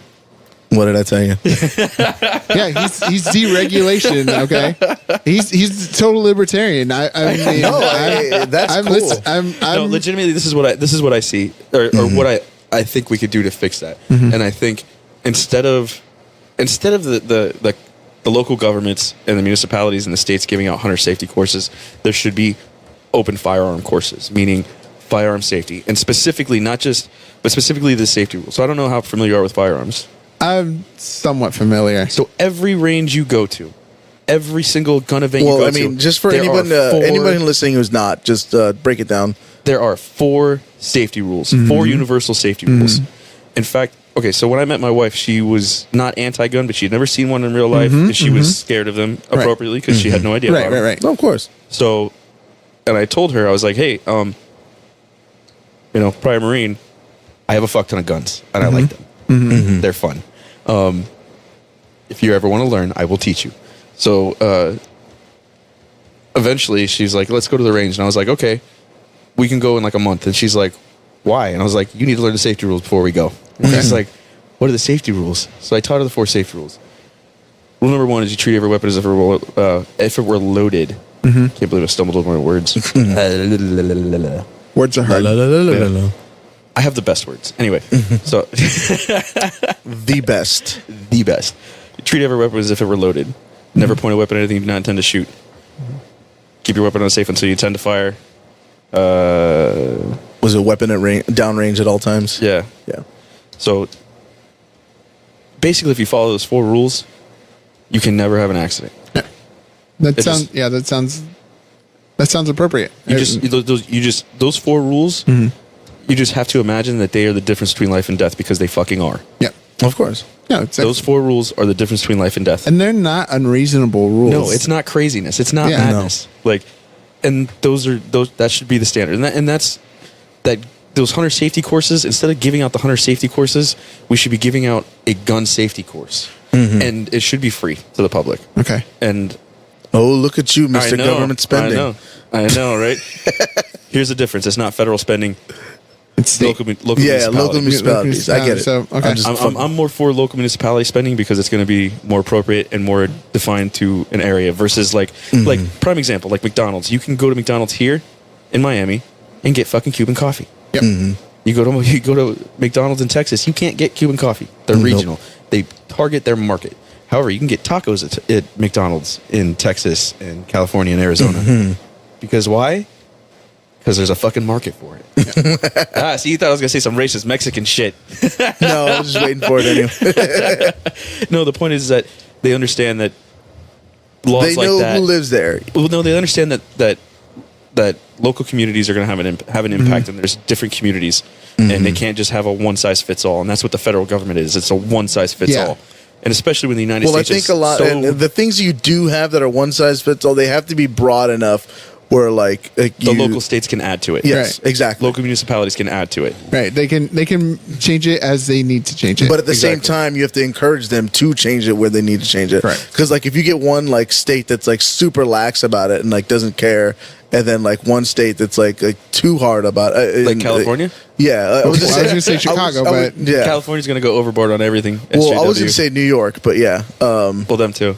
But yeah, I just there has to be like they can't be like I don't even know if they can't be, but like it just seems absurd to me that like the difference between like those 2 states are like so like say like New York and Texas are like so like.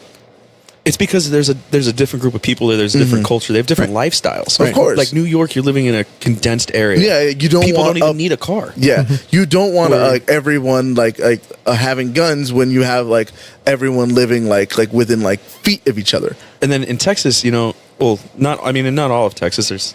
Texas is fucking massive. Yeah, And Texas is wide. It's a microcosm of this conversation. But there's areas where it's just ranches or people have homes and they're not zero lot. They have Right. yards, they have things. They have to have a car to get to places because Correct. Yeah. they can't walk everywhere. It's their priorities are different. Of course. So when this idea Or of a when you federal live in government a- making the one size fits all, it doesn't work. It doesn't fucking work. yeah. But yeah, states right. But yeah, so like a gun safety course that taught those 4 rules at a minimum. Of course. Because that's not even there's no propaganda there. It's not pushing an agenda. Right. It's just That's safety. exactly like that's something everyone should be able to get behind. Like Right. Yeah. that's it. What, you don't like safety? What's wrong? Yeah. We would have to have that conversation No, with of someone. course. There would be someone who would be triggered by this. Yeah. But, Wow. You know, but you know like, what? Thanks for the great strawman argument. It's a great strawman argument. But the hold on. the only exception to this, or the only thing, I guarantee you that one asshole that would be offended by it, I bet that motherfucker's vegan. well, I was just saying, like the people are free to practice abstinence on whatever they want, but like, you know, just don't impugn the other ones who don't. Well, going back to the beauty of it little is- side comment that you just made, just for anybody who doesn't know what you were just saying, just briefly go over like what a straw man argument is. Sure. And, Sure. Hey, break it down. Sure. Yes, a straw please. man argument, all it does is that you're taking this argument that you've heard. It could be a really, really well constructed argument, and you break it down to mean the most basic thing. So let's say that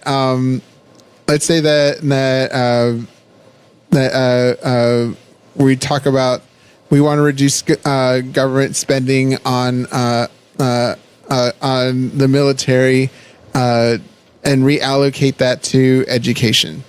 Well, a strawman argument to that is, oh, so you don't like the military, and you're against national security.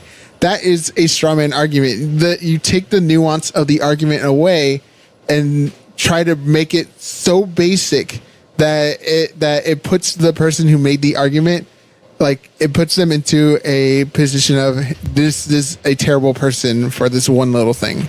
You know what's funny? It's funny that you mentioned military spending, because I recently had a conversation on Facebook because someone posted a meme, and the meme was something about the federal government spent over 50% of the budget on the military, and I had to say something because I'm like, that is fucking wrong. Right. That is absolutely fucking wrong. Right. There's like, and I commented, I was like, you know, we spend way more on mandatory spending than we spend on the military. And they were like, no, we don't. Da, da, da. They went on this tirade, and I was like, okay. So I went, because I'm an asshole, and I got the 2017 budget. That doesn't make you an asshole. That just makes you someone who's actually willing to do the work to find the information. I have it bookmarked. So I went and got the 2017 budget, the federal budget, and then I highlighted the basic breakdowns, and I fucking linked it to them, and I was like, here we have the total federal budget spending. It was like just over $4 billion, and I was like, mandatory spending got like almost 3. It was like 2.8 something. Yeah. And I was like, the military's budget was in the millions. It wasn't in the trillions. So Yeah. you're fucking wrong. Yeah. well, I think they did like kind of But if break apart like a lot But of. if you look They at- did change the meaning of like what military spending is, and But if you take, you know, because the big two departments for federal spending, you have mandatory and discretionary. Right. So if you looked at just discretionary, the military is extremely expensive, and it's one of the Right. biggest things we spend on. Right. But that's only if you exclude The mandatory. like over half of the budget over here, Right. in the mandatory spending well, section. like, and this is the funny thing is like this is like one of the things that I did agree with one of the early statements that candidate Trump made. When they were asking about like foreign policy and things, and you know he didn't know shit about it, but like one of the things that he doesn't one need of the no points, shit. You just gotta have rhetoric, bro. You don't no, talk of course. about policy. No, but hold on, hear me out. Like one of the things he did like bring up was like, well, like I don't understand like why Japan isn't paying us for Defense. the defense of their country or something like that. Probably because we nuked the fuck out of them Well, twice. no, we did, but Well, I'm yeah. just saying. I'm just saying, like, if we're going to be all over the world in the capacity that we are, we need to figure out how to make it a little more sustainable. And Well, the reason, okay, you know why we're all over the world the way we are? Mm-hmm. To sustain the money we have now. of course, Because that's how we build value for the dollar bill. yeah, because we flex our That's- like anytime they decide. Well, it's not just flexing our arms. It's a little more complex than that. It's because of the petrodollar. Mm-hmm. Because oil is exclusively traded in dollar bills. Mm-hmm. And the moment oil is no Well, I longer think like traded in almost dollar everything bills- is exclusively traded in dollar bills. negative. Just oil. Oil is the most. Well, I know important oil one. is the big thing. Oil is the big thing. So, and the reason why it's important is because, so think about it. If you're fucking, Kazakhstan, right? And I'm America, and I come to you, and I have this fucking paper that I drew a picture on, and I'm like, this is valuable. Yeah. Sell me You're your like, why? Sell me your fucking shirts for this, and you're gonna look at it and go, the fuck out of here! I don't want your shitty paper. Yeah.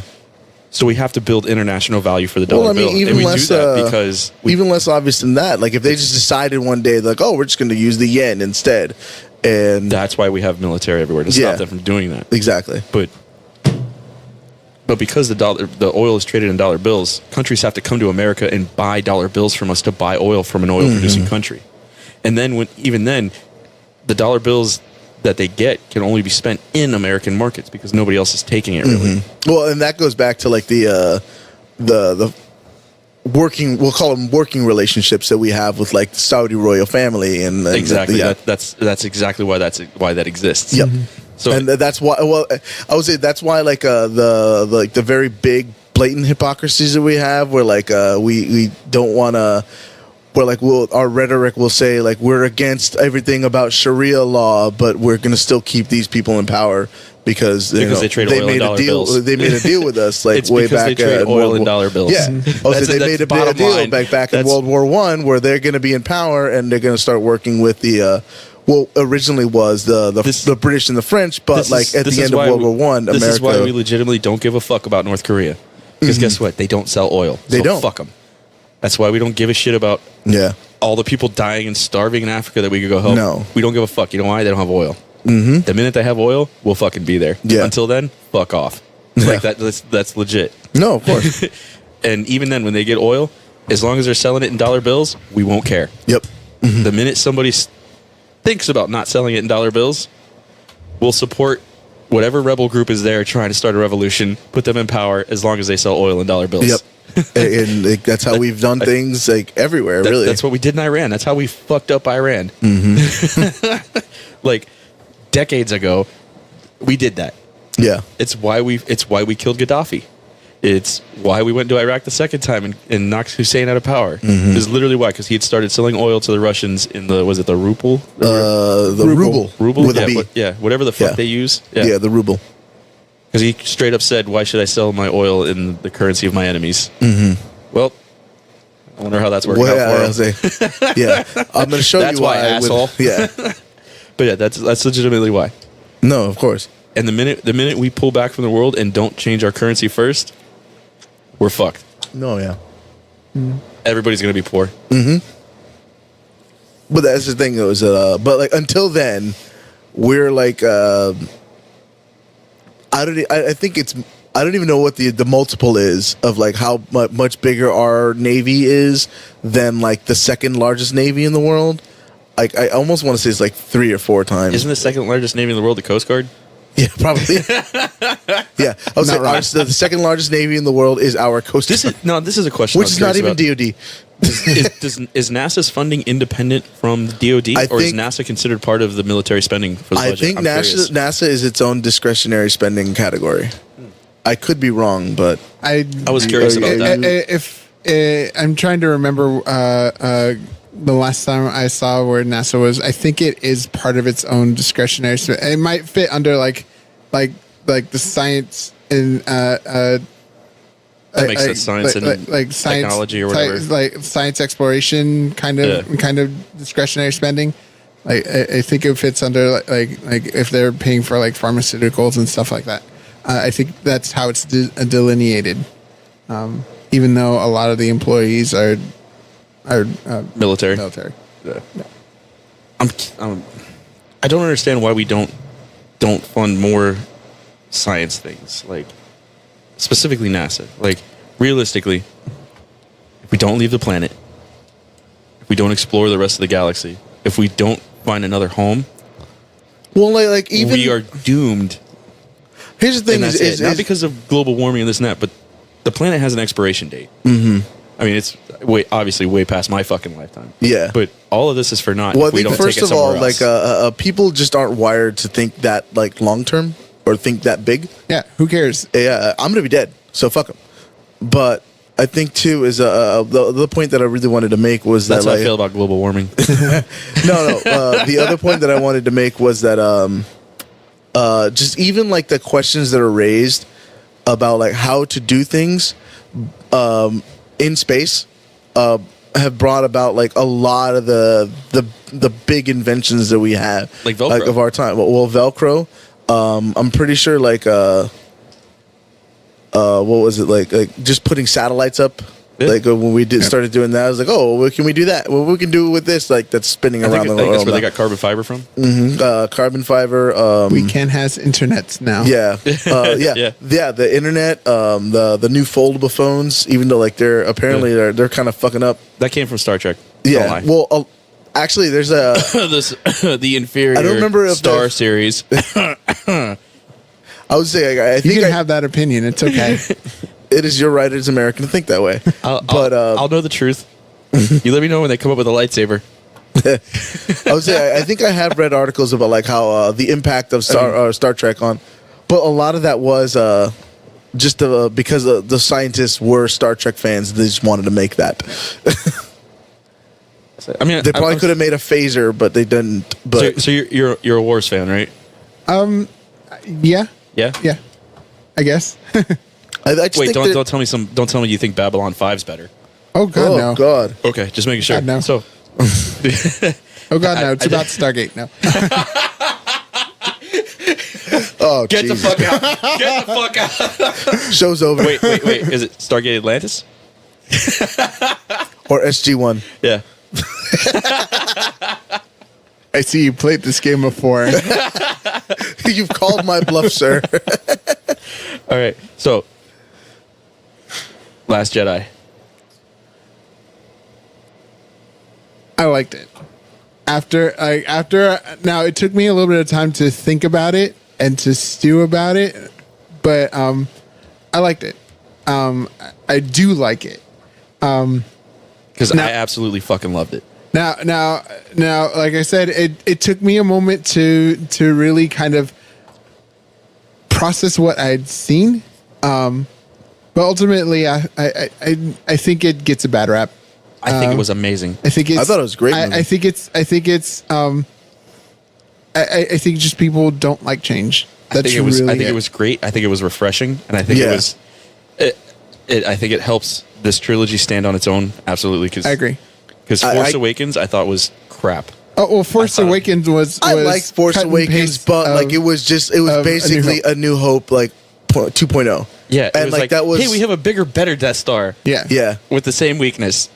But like God I think damn like it. in the same sense that like there was things in the Force Awakens that like people hated on and they didn't want to they didn't even think about like one of the big things that I heard was like people were bitching about how if Kylo Ren is trained in the Force, how did Rey beat him in a lightsaber battle? It's like, no, you need to think about this for a second. They spent ample story time going, wow, Chewie, that crossbow blaster that you have is really powerful, and like every time he shot anybody, they blew up or like they instantly died. Like they either like exploded or like whatever. And so like there was plenty of time going, and I think we talked. I think you said it last week when if you say that there's a vase in a room, you better need to, fucking mean it better something. do something later in the next act. Yeah. So like No wasted they spent space. ample time saying, Chewie has a really powerful blaster in his little crossbow thing. So keeping in mind of that, Kylo Ren gets shot by it. And does he explode like everybody else? No. He and like it goes clean through him, and despite that, he lived. And so what the implication there is that he's keeping himself together through the Force. And then so like not only is he able to like keep himself stable just like with his Force powers, he's even able to fight. And it's obviously not going to be at any level of like what his maximum capacity is going to be. All right, so but like something we haven't talked about yet. Mm-hmm. We haven't talked about it all in the show yet. The trailer, the new trailer for Star Wars. Oh, the Rise of Skywalker. with the Emperor laughing at the end. Oh yeah. Apparently, during Star Wars Celebration, like right after they showed that trailer, they brought out the actor who was Yeah. Palpatine. So like that was the big confirmation that it was Palpatine laughing. Yeah. Oh wow. Have you seen it? You don't know Yeah, about it? I've seen it. Comments, concerns, complaints. So correct me if I'm wrong. This is supposed to be the last movie in the saga. Yes. This is supposed to be the last movie in the Yeah. saga. And From what I understand, they said that this is the last one that's going to be around Skywalkers, right. and from now on, it's going to be Its own- randomness. right. It's going to be its own new saga thing. Right. So like this kind of goes back to why it took me a little bit to really warm up to Last Jedi. The whole last trilogy seems to be about balance between the light and the dark. And I was talking to my students about it, is that you have to look at it not as the light as good, this overwhelming, omnipotent, benevolent portion, and dark is evil. You have to almost look at it from a more Eastern philosophical standpoint. Light and dark need to be balanced to each other. By the end of the prequel trilogy, it was unbalanced towards the dark side. By the end of the original trilogy, it was unbalanced towards the light side. And this is this trilogy, if it works out the way that I think it should, there should be a balance at the end. I'm interested to see how they get to that point. From what I read, Skywalkers are going to refer to gray Jedis. Huh.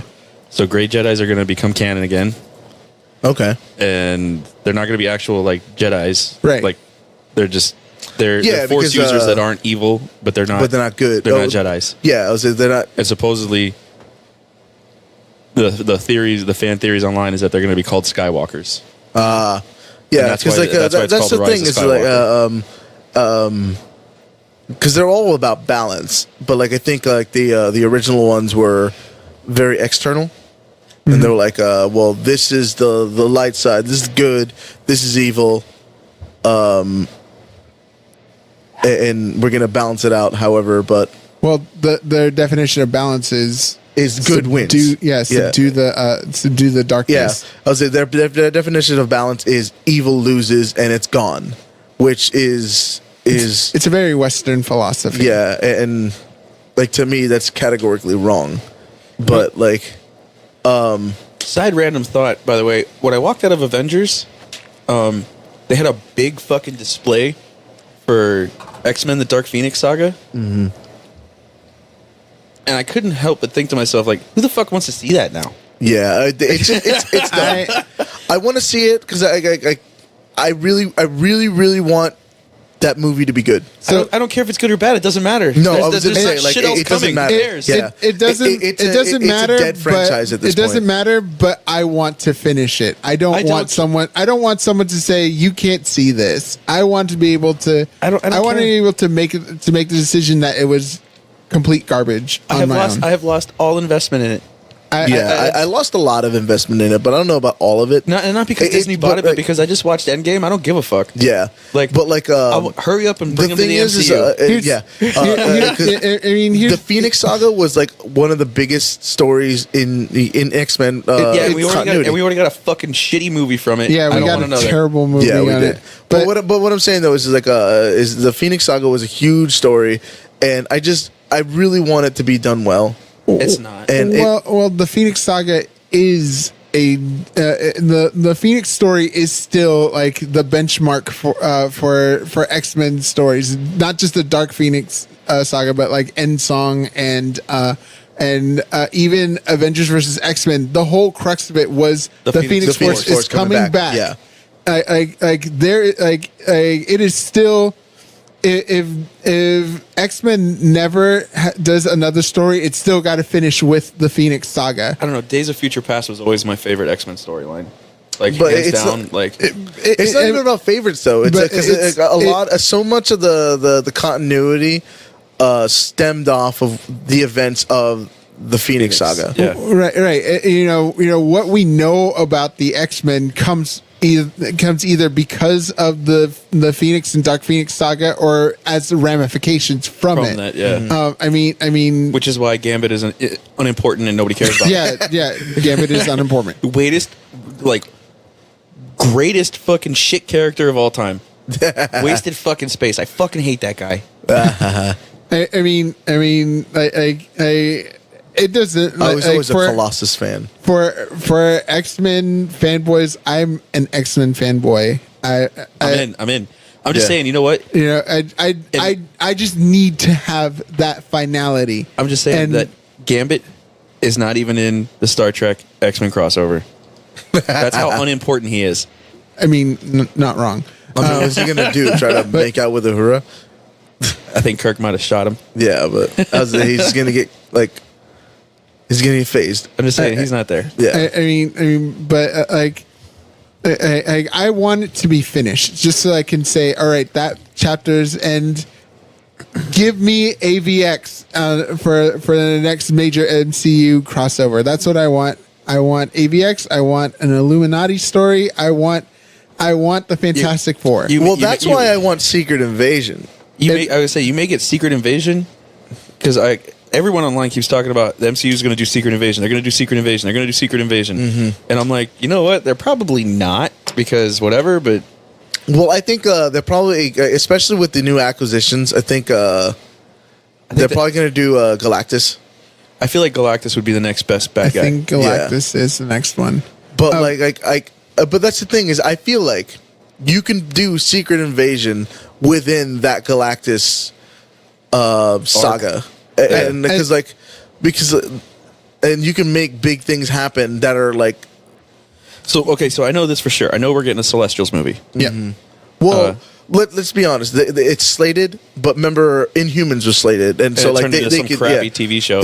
Well, I mean, they decided they weren't going to do it as a movie, and then they made it a TV show, and it was dog shit. And then Inhumans, it can get scrapped. Let's be honest. Inhumans was always going to be second. Yeah, I was just saying, Inhumans are really just the Kmart X-Men because the Inhumans. You know what the Inhumans were? Mm-hmm. The Inhumans were. Oh fuck! Fox has the right to X-Men. They keep taking our storylines and making movies and making a fuck ton of money. You know what? Fuck them. We're done with X-Men. We're done with mutants. We're getting rid of all the mutants. Yeah. Fuck them. But they needed something to fill the void, so they made Inhumans, and nobody cares. Yeah, no one cares. Yeah. I mean, so Black Bolt's cool, but that's it. Inhumans are basically mutants. That's what it is. They're mutants. They're mutants, but they're not called mutants. Yeah, it's not evolution. I got Kree DNA. Well, it's Kree DNA and the Terrigen Mist. Yeah. So, the Terrigen, I think it's like the crystals, but then eventually, so that they could make them a lot more of them, they made the Terrigen into a mist that kind of floats around. And but it also kills the mutants. It kills mutants. Yeah. So all the mutants are gone, and now we have Inhumans. Yeah. Well, I mean, there's some mutants, but yeah. Whatever. Look, point is, okay, slated is the Celestials movie. Mm-hmm. Supposedly there's a Black Widow movie. Yeah. Something to do with her origin story. Yeah, that's obviously going to be a prequel. Yeah, we got, given the events of Infinity, or Endgame. Endgame, yeah. Doctor Strange. Yeah. Black Panther movie. And there was another one that was on the table, I think. There's going to be another Captain Marvel, Guardians of the Galaxy. Guardians of the Galaxy. I think there's going to be a third Spider-Man? Yeah. But, so we know those are coming. Yeah, but really, though, it doesn't really say much as towards the direction that they're going to go. Which I am super excited. Chris Hemsworth is still involved for a little bit. Yeah. So he's going to be carrying over, obviously. And me and my wife were talking about it after we left Endgame. I was like, man, he's going to be in Guardians of the Galaxy 3. He's got to be now. Yeah. I'm really curious if he's going to be fat for it still. Yeah.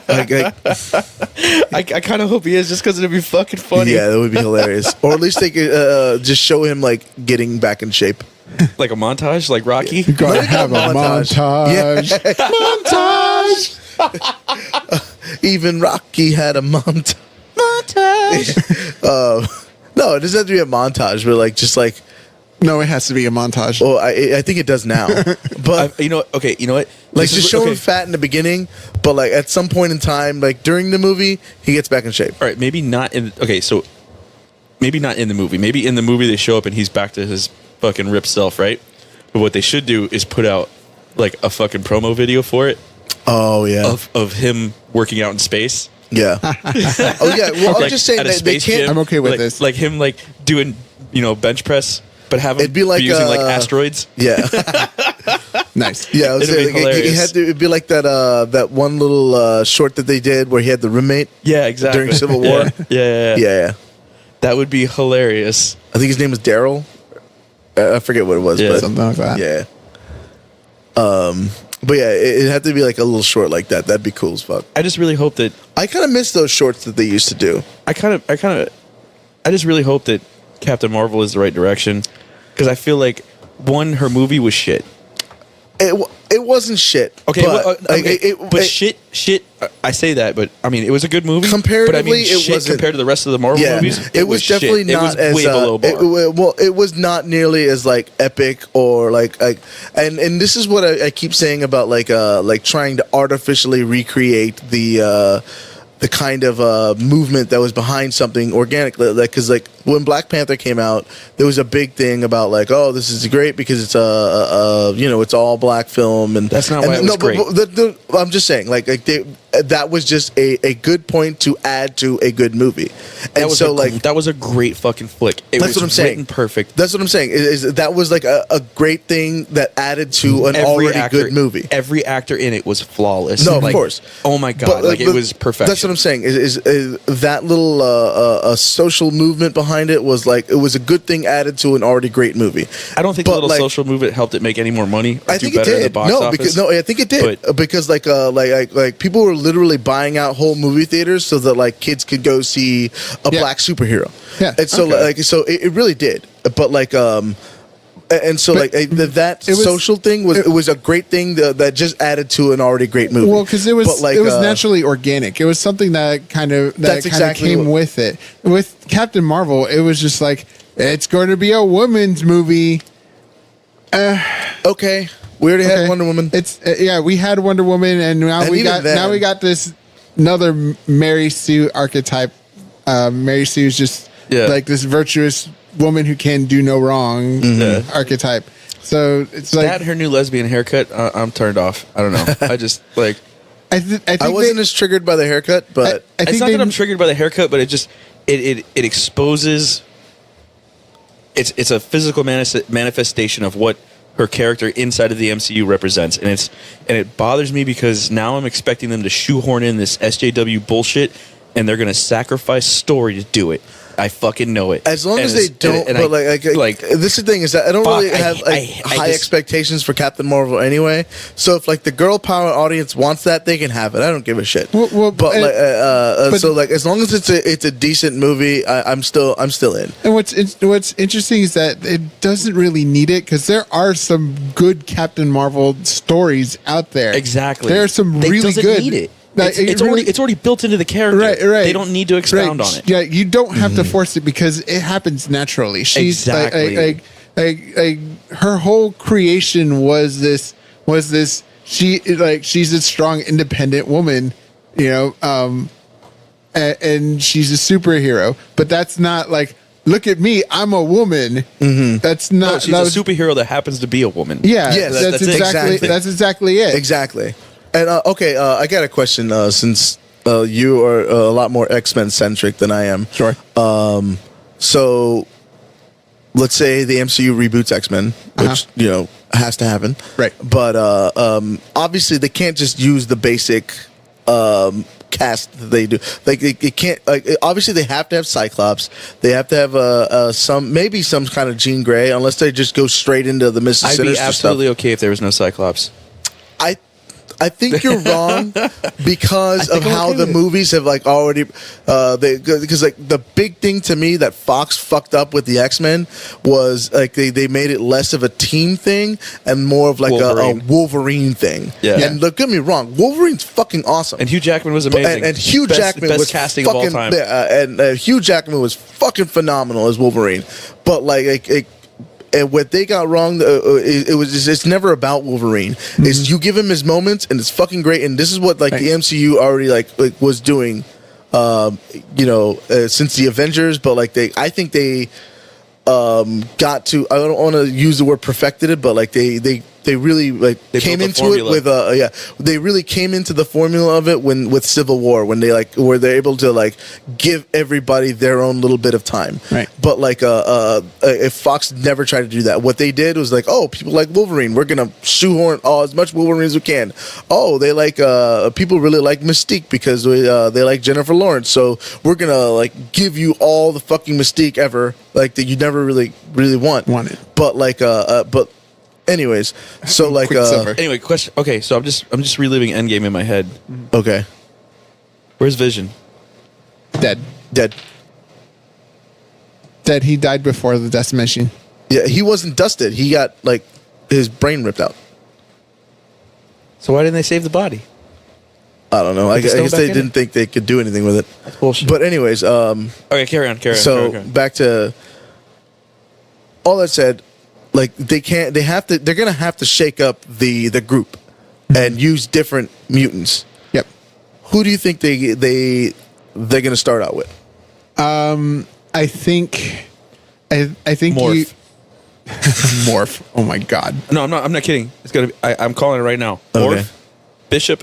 But if they do Morph, they're not going to be able to do a Mystique, which I think know. is a great move. Great move. Because Great like move. just do not include her at all, Yeah, because you like don't need there was already too much Mystique. Yeah, it's gonna be Morph. Morph. I'm calling Bishop, Bishop, okay. Jubilee. Jubilee. I think you reboot Rogue because I was gonna say Rogue has been And you gone already enough, and you already got Captain Marvel in play. Yes. Yeah. So you could show her on the sidelines, knocking out Captain Marvel, sucking up too much of her power, and becoming the Rogue from the cartoons. I like the Rogue. Like I said, I think you have to have Cyclops, You're gonna have Beast for sure. Beast has to be there, Beast, and maybe Shadowcat. no No? one likes that. No one, not even Shadowcat likes Not even Shadowcat. Shadow- I'm just saying, like Maybe- that's and just maybe- someone who like Or hasn't been. maybe Iceman. I think you have to Or throw. you could do, or you know what? You could go old school and just go with the original guys. You could. I think what I was thinking too is like just because Iceman, like Beast, Jean Grey, Cyclops, an Angel. Angel. Yeah. Angel. There you go. And I think too, like even though like because I think it satisfies a lot of the more SJW things they're trying to do with an actual organic like kind of story of it would be like North Star, where like he's the gay he's the first one to use the what's it called the Dave Rubin term to get gay married. And so like I think if you can flesh out a story of him, and like and I think we were talking about this last week, where like what I like when it's just kind of a footnote, kind of like how J.K. Rowling did with Dumbledore. Yeah, that's not a footnote anymore. Well, not anymore, because like she told everybody. But okay, it was just like something that like was a part of his character that like he. Do you watch Star Trek at all? No. I've seen some Star Trek. I've Okay. seen some Star Trek. Oh God, he's gonna bitch about Discovery. Yes, the fuck I am. All right, so I mean, you're not wrong to bitch about Discovery. So no, it's an amazing show. A couple weeks ago, I bought CBS All Access finally because I'm on a couple Star Trek forums, and I kept reading about Discovery, and I'm like, Right. fuck, I haven't seen it. I don't know what any of this means. Did you ever get your password? No. Okay. You fucker. So, I fucking bought CBS All Access, and I binged all 2 seasons of Discovery, okay, like in a week. okay. There is a character that is gay, and they constantly talk about how he's fucking gay. It drives me up the fucking wall, because him being gay has yet to impact any fucking storyline inside of the show. And I'm like, why the fuck is this so goddamn important? You got a bridge full of fucking aliens. Aliens. But this dude's gay. Aliens that have kids mixed with humans, and these 2 aliens got Right. together and made these. Like, you have a bridge full of fucking intersectionality. A whole Yep. fucking cast of it. Right. Why the fuck is this guy being gay so goddamn important? Like, fuck, it's annoying. Like, they keep talking about it, and it's like, okay, well, when is this going to come into play? Why is this important? When is the fucking storyline going to matter that he's gay? And it fucking doesn't. It bothers the piss out of me. Like, But It's just like I said before, like there's a rule in writing, right? So where in the first chapter, if you talk about a vase on the wall or on the shelf, by the fourth or fifth chapter, that vase have by the next act, I think. Yeah, it by is. the next act or whatever it is, that vase is supposed to have played a role, Right. in the plot. Not as, like it's supposed to be important. Right. It's not just like the vase is gone. Well, It's not like I don't want wasted space. I want good story. Yes. And like if him being gay had played into the story, great. Or like Monkey was saying, like if it was just a side note, like, oh, this character's gay, great. I don't give a fuck. Yeah, it's But just the like fact that a thing that they build the character on. Because that's Like- what it was. I know you read the books. Like that's kind of what it was with Dumbledore. Is that like because like you know Well, and like with the Potter series, like the fact that J.K. Rowling said that Dumbledore's gay adds absolutely nothing to the story. it doesn't. He's still the same character. It's all the same thing. I mean, it really doesn't. I mean, it was just something you go, oh, okay, I see it. let me put it to you this way.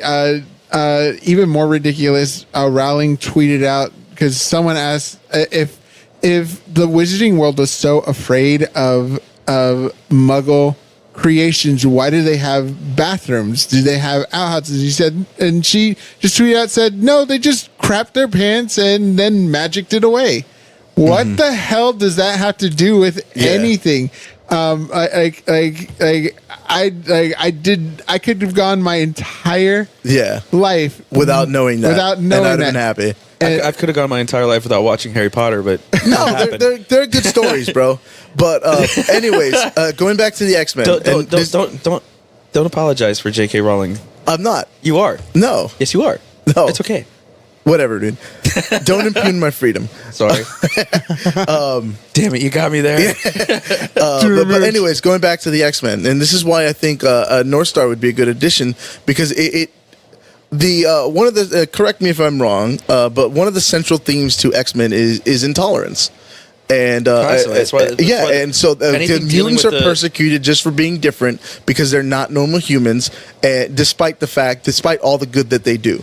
So like if they're constantly talking about the mutant registry, right? Of course, and so like and so like you put, and that's how you get the Sentinels. You make a gay dude just part of the team, but like he's fucking put him in the closet or something in the beginning where like he's afraid Why does to it say be in the closet, bro? So well, like he be because obviously he's already like used to be everyone being intolerant to what he is. Yo, if he's already come out as a mutant, being a fucking fucking gay is gonna be. I'm just saying. No. I'm just saying.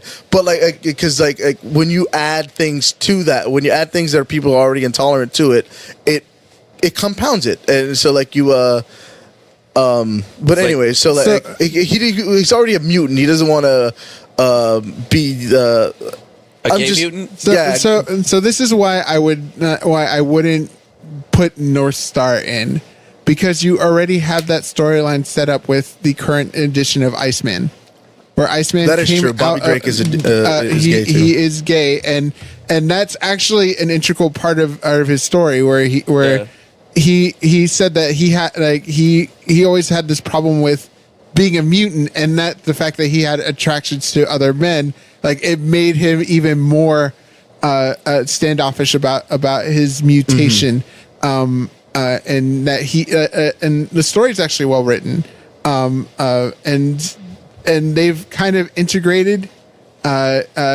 his sexual orientation into his struggle as being a mutant as well, and it's not perfect, but it's definitely like you said, like they made a mention to it, and it's still a part of. But it's an integral part. I want it to be like if you're gonna do that, I want it to like build. Like I want to see him I want to see him dating Rogue a little bit, and then be like, no, okay, we didn't work out. This didn't work out, and then like later on, I just going back to what Matt was saying with the Star Trek character, I just want you to tell me, and then like let that be like, look at this. You know what I really just want to see. I just don't want it to be a spectacle. I just really want Rogue to be in the MCU, and I want her to fuck up Captain Marvel. That's all I fucking want. Is that wrong? That's a good let's just say I want her to fuck up Captain Marvel, and then I was gonna say like that's a really good way to reboot there to shake things up. Like say if Captain Marvel doesn't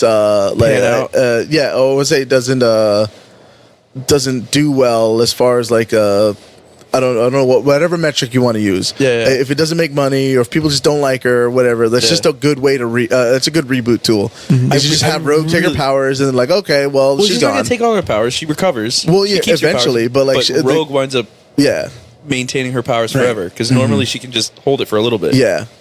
I just really want her to fuck up Captain Marvel because I don't know. I just don't like her. It wasn't that bad. But I just don't like the movie her. Like I like her, but in the books, Yeah, she's she's great. amazing. yeah, definitely. The MCU version of her yet, like I don't know if it's Brie Larson or the writing. I haven't decided yet. Side note, I think you just need to again with the same thing with that I told you last time about the Star Trek thing. I think you're just gonna have to like give it a couple more movies and then I'm just like saying, form like, an opinion. Then This is the only character so far in the MCU that I have not liked. and you know what? I don't know how long they're gonna hit a home run in a row. Yeah. So I mean, It makes me a little nervous that they've decided to base the future phases on her, and I'm like, oh man. well, I don't think they're gonna base it on her, but she is gonna be. She's supposed to be like the I don't new think, Iron but Man I idea. don't think she's gonna be the new Iron Man. But I think she's just gonna be like the one directing traffic. Because Yeah. like to me, like the obvious next person, the next Iron Man, if you want to call it that, has to be Reed Richards. Has to be. You need a genius. Exactly. You need a And genius. this was my. And you got this was Professor my Hulk, but This he's was no my Tony Stark. criticism of the MCU in the very beginning. I remember you is telling they, me they, they they didn't did have not enough- have enough super geniuses. Yeah. And because like really what comics has always been as There's a far as fuck like ton of is geniuses, just yeah. well is sci-fi. Right. It's just been like, and like I hate to use the term, but like it's really just bad sci-fi because like it's like, oh no, he got bit by a spider and it was radioactive, so he's got superpowers now. Like it's bad sci-fi, but like it was, you mix that with really good storytelling, and this is what you get. Right. And so like, but like in order to keep the sci-fi element, which is like very prevalent in it, because when you see like the technology that not only Tony Stark brings, but like the Wakandas have, and like all that, like you need more smart people. So you're either gonna need Well, what's her name? I was Shuri? just gonna say that you're Shuri, gonna yeah. have to either bring in Reed Richards, And she's a super genius, but yeah, I don't think or she's you're gonna fill Stark's shoes. yeah, or you're gonna have to like really make Shuri. You have to bring Shuri to America and like have her start like really outfitting the Avengers in the same way. But like I said, I think Reed Richards is the one that they kind of already set that up because she's supposed to be at the end of Black Panther. You know, he bought that building. He's like, oh, you're going to be our technical outreach. Yeah, to she's the gonna be United in States. Oakland there. So maybe she is. Maybe that's why they did that. You saw the future, bro. Yeah. All right, so we're at 2 hours. okay. Any final thoughts? Don't burn down the Constitution. It's a good document. Fair enough. All right.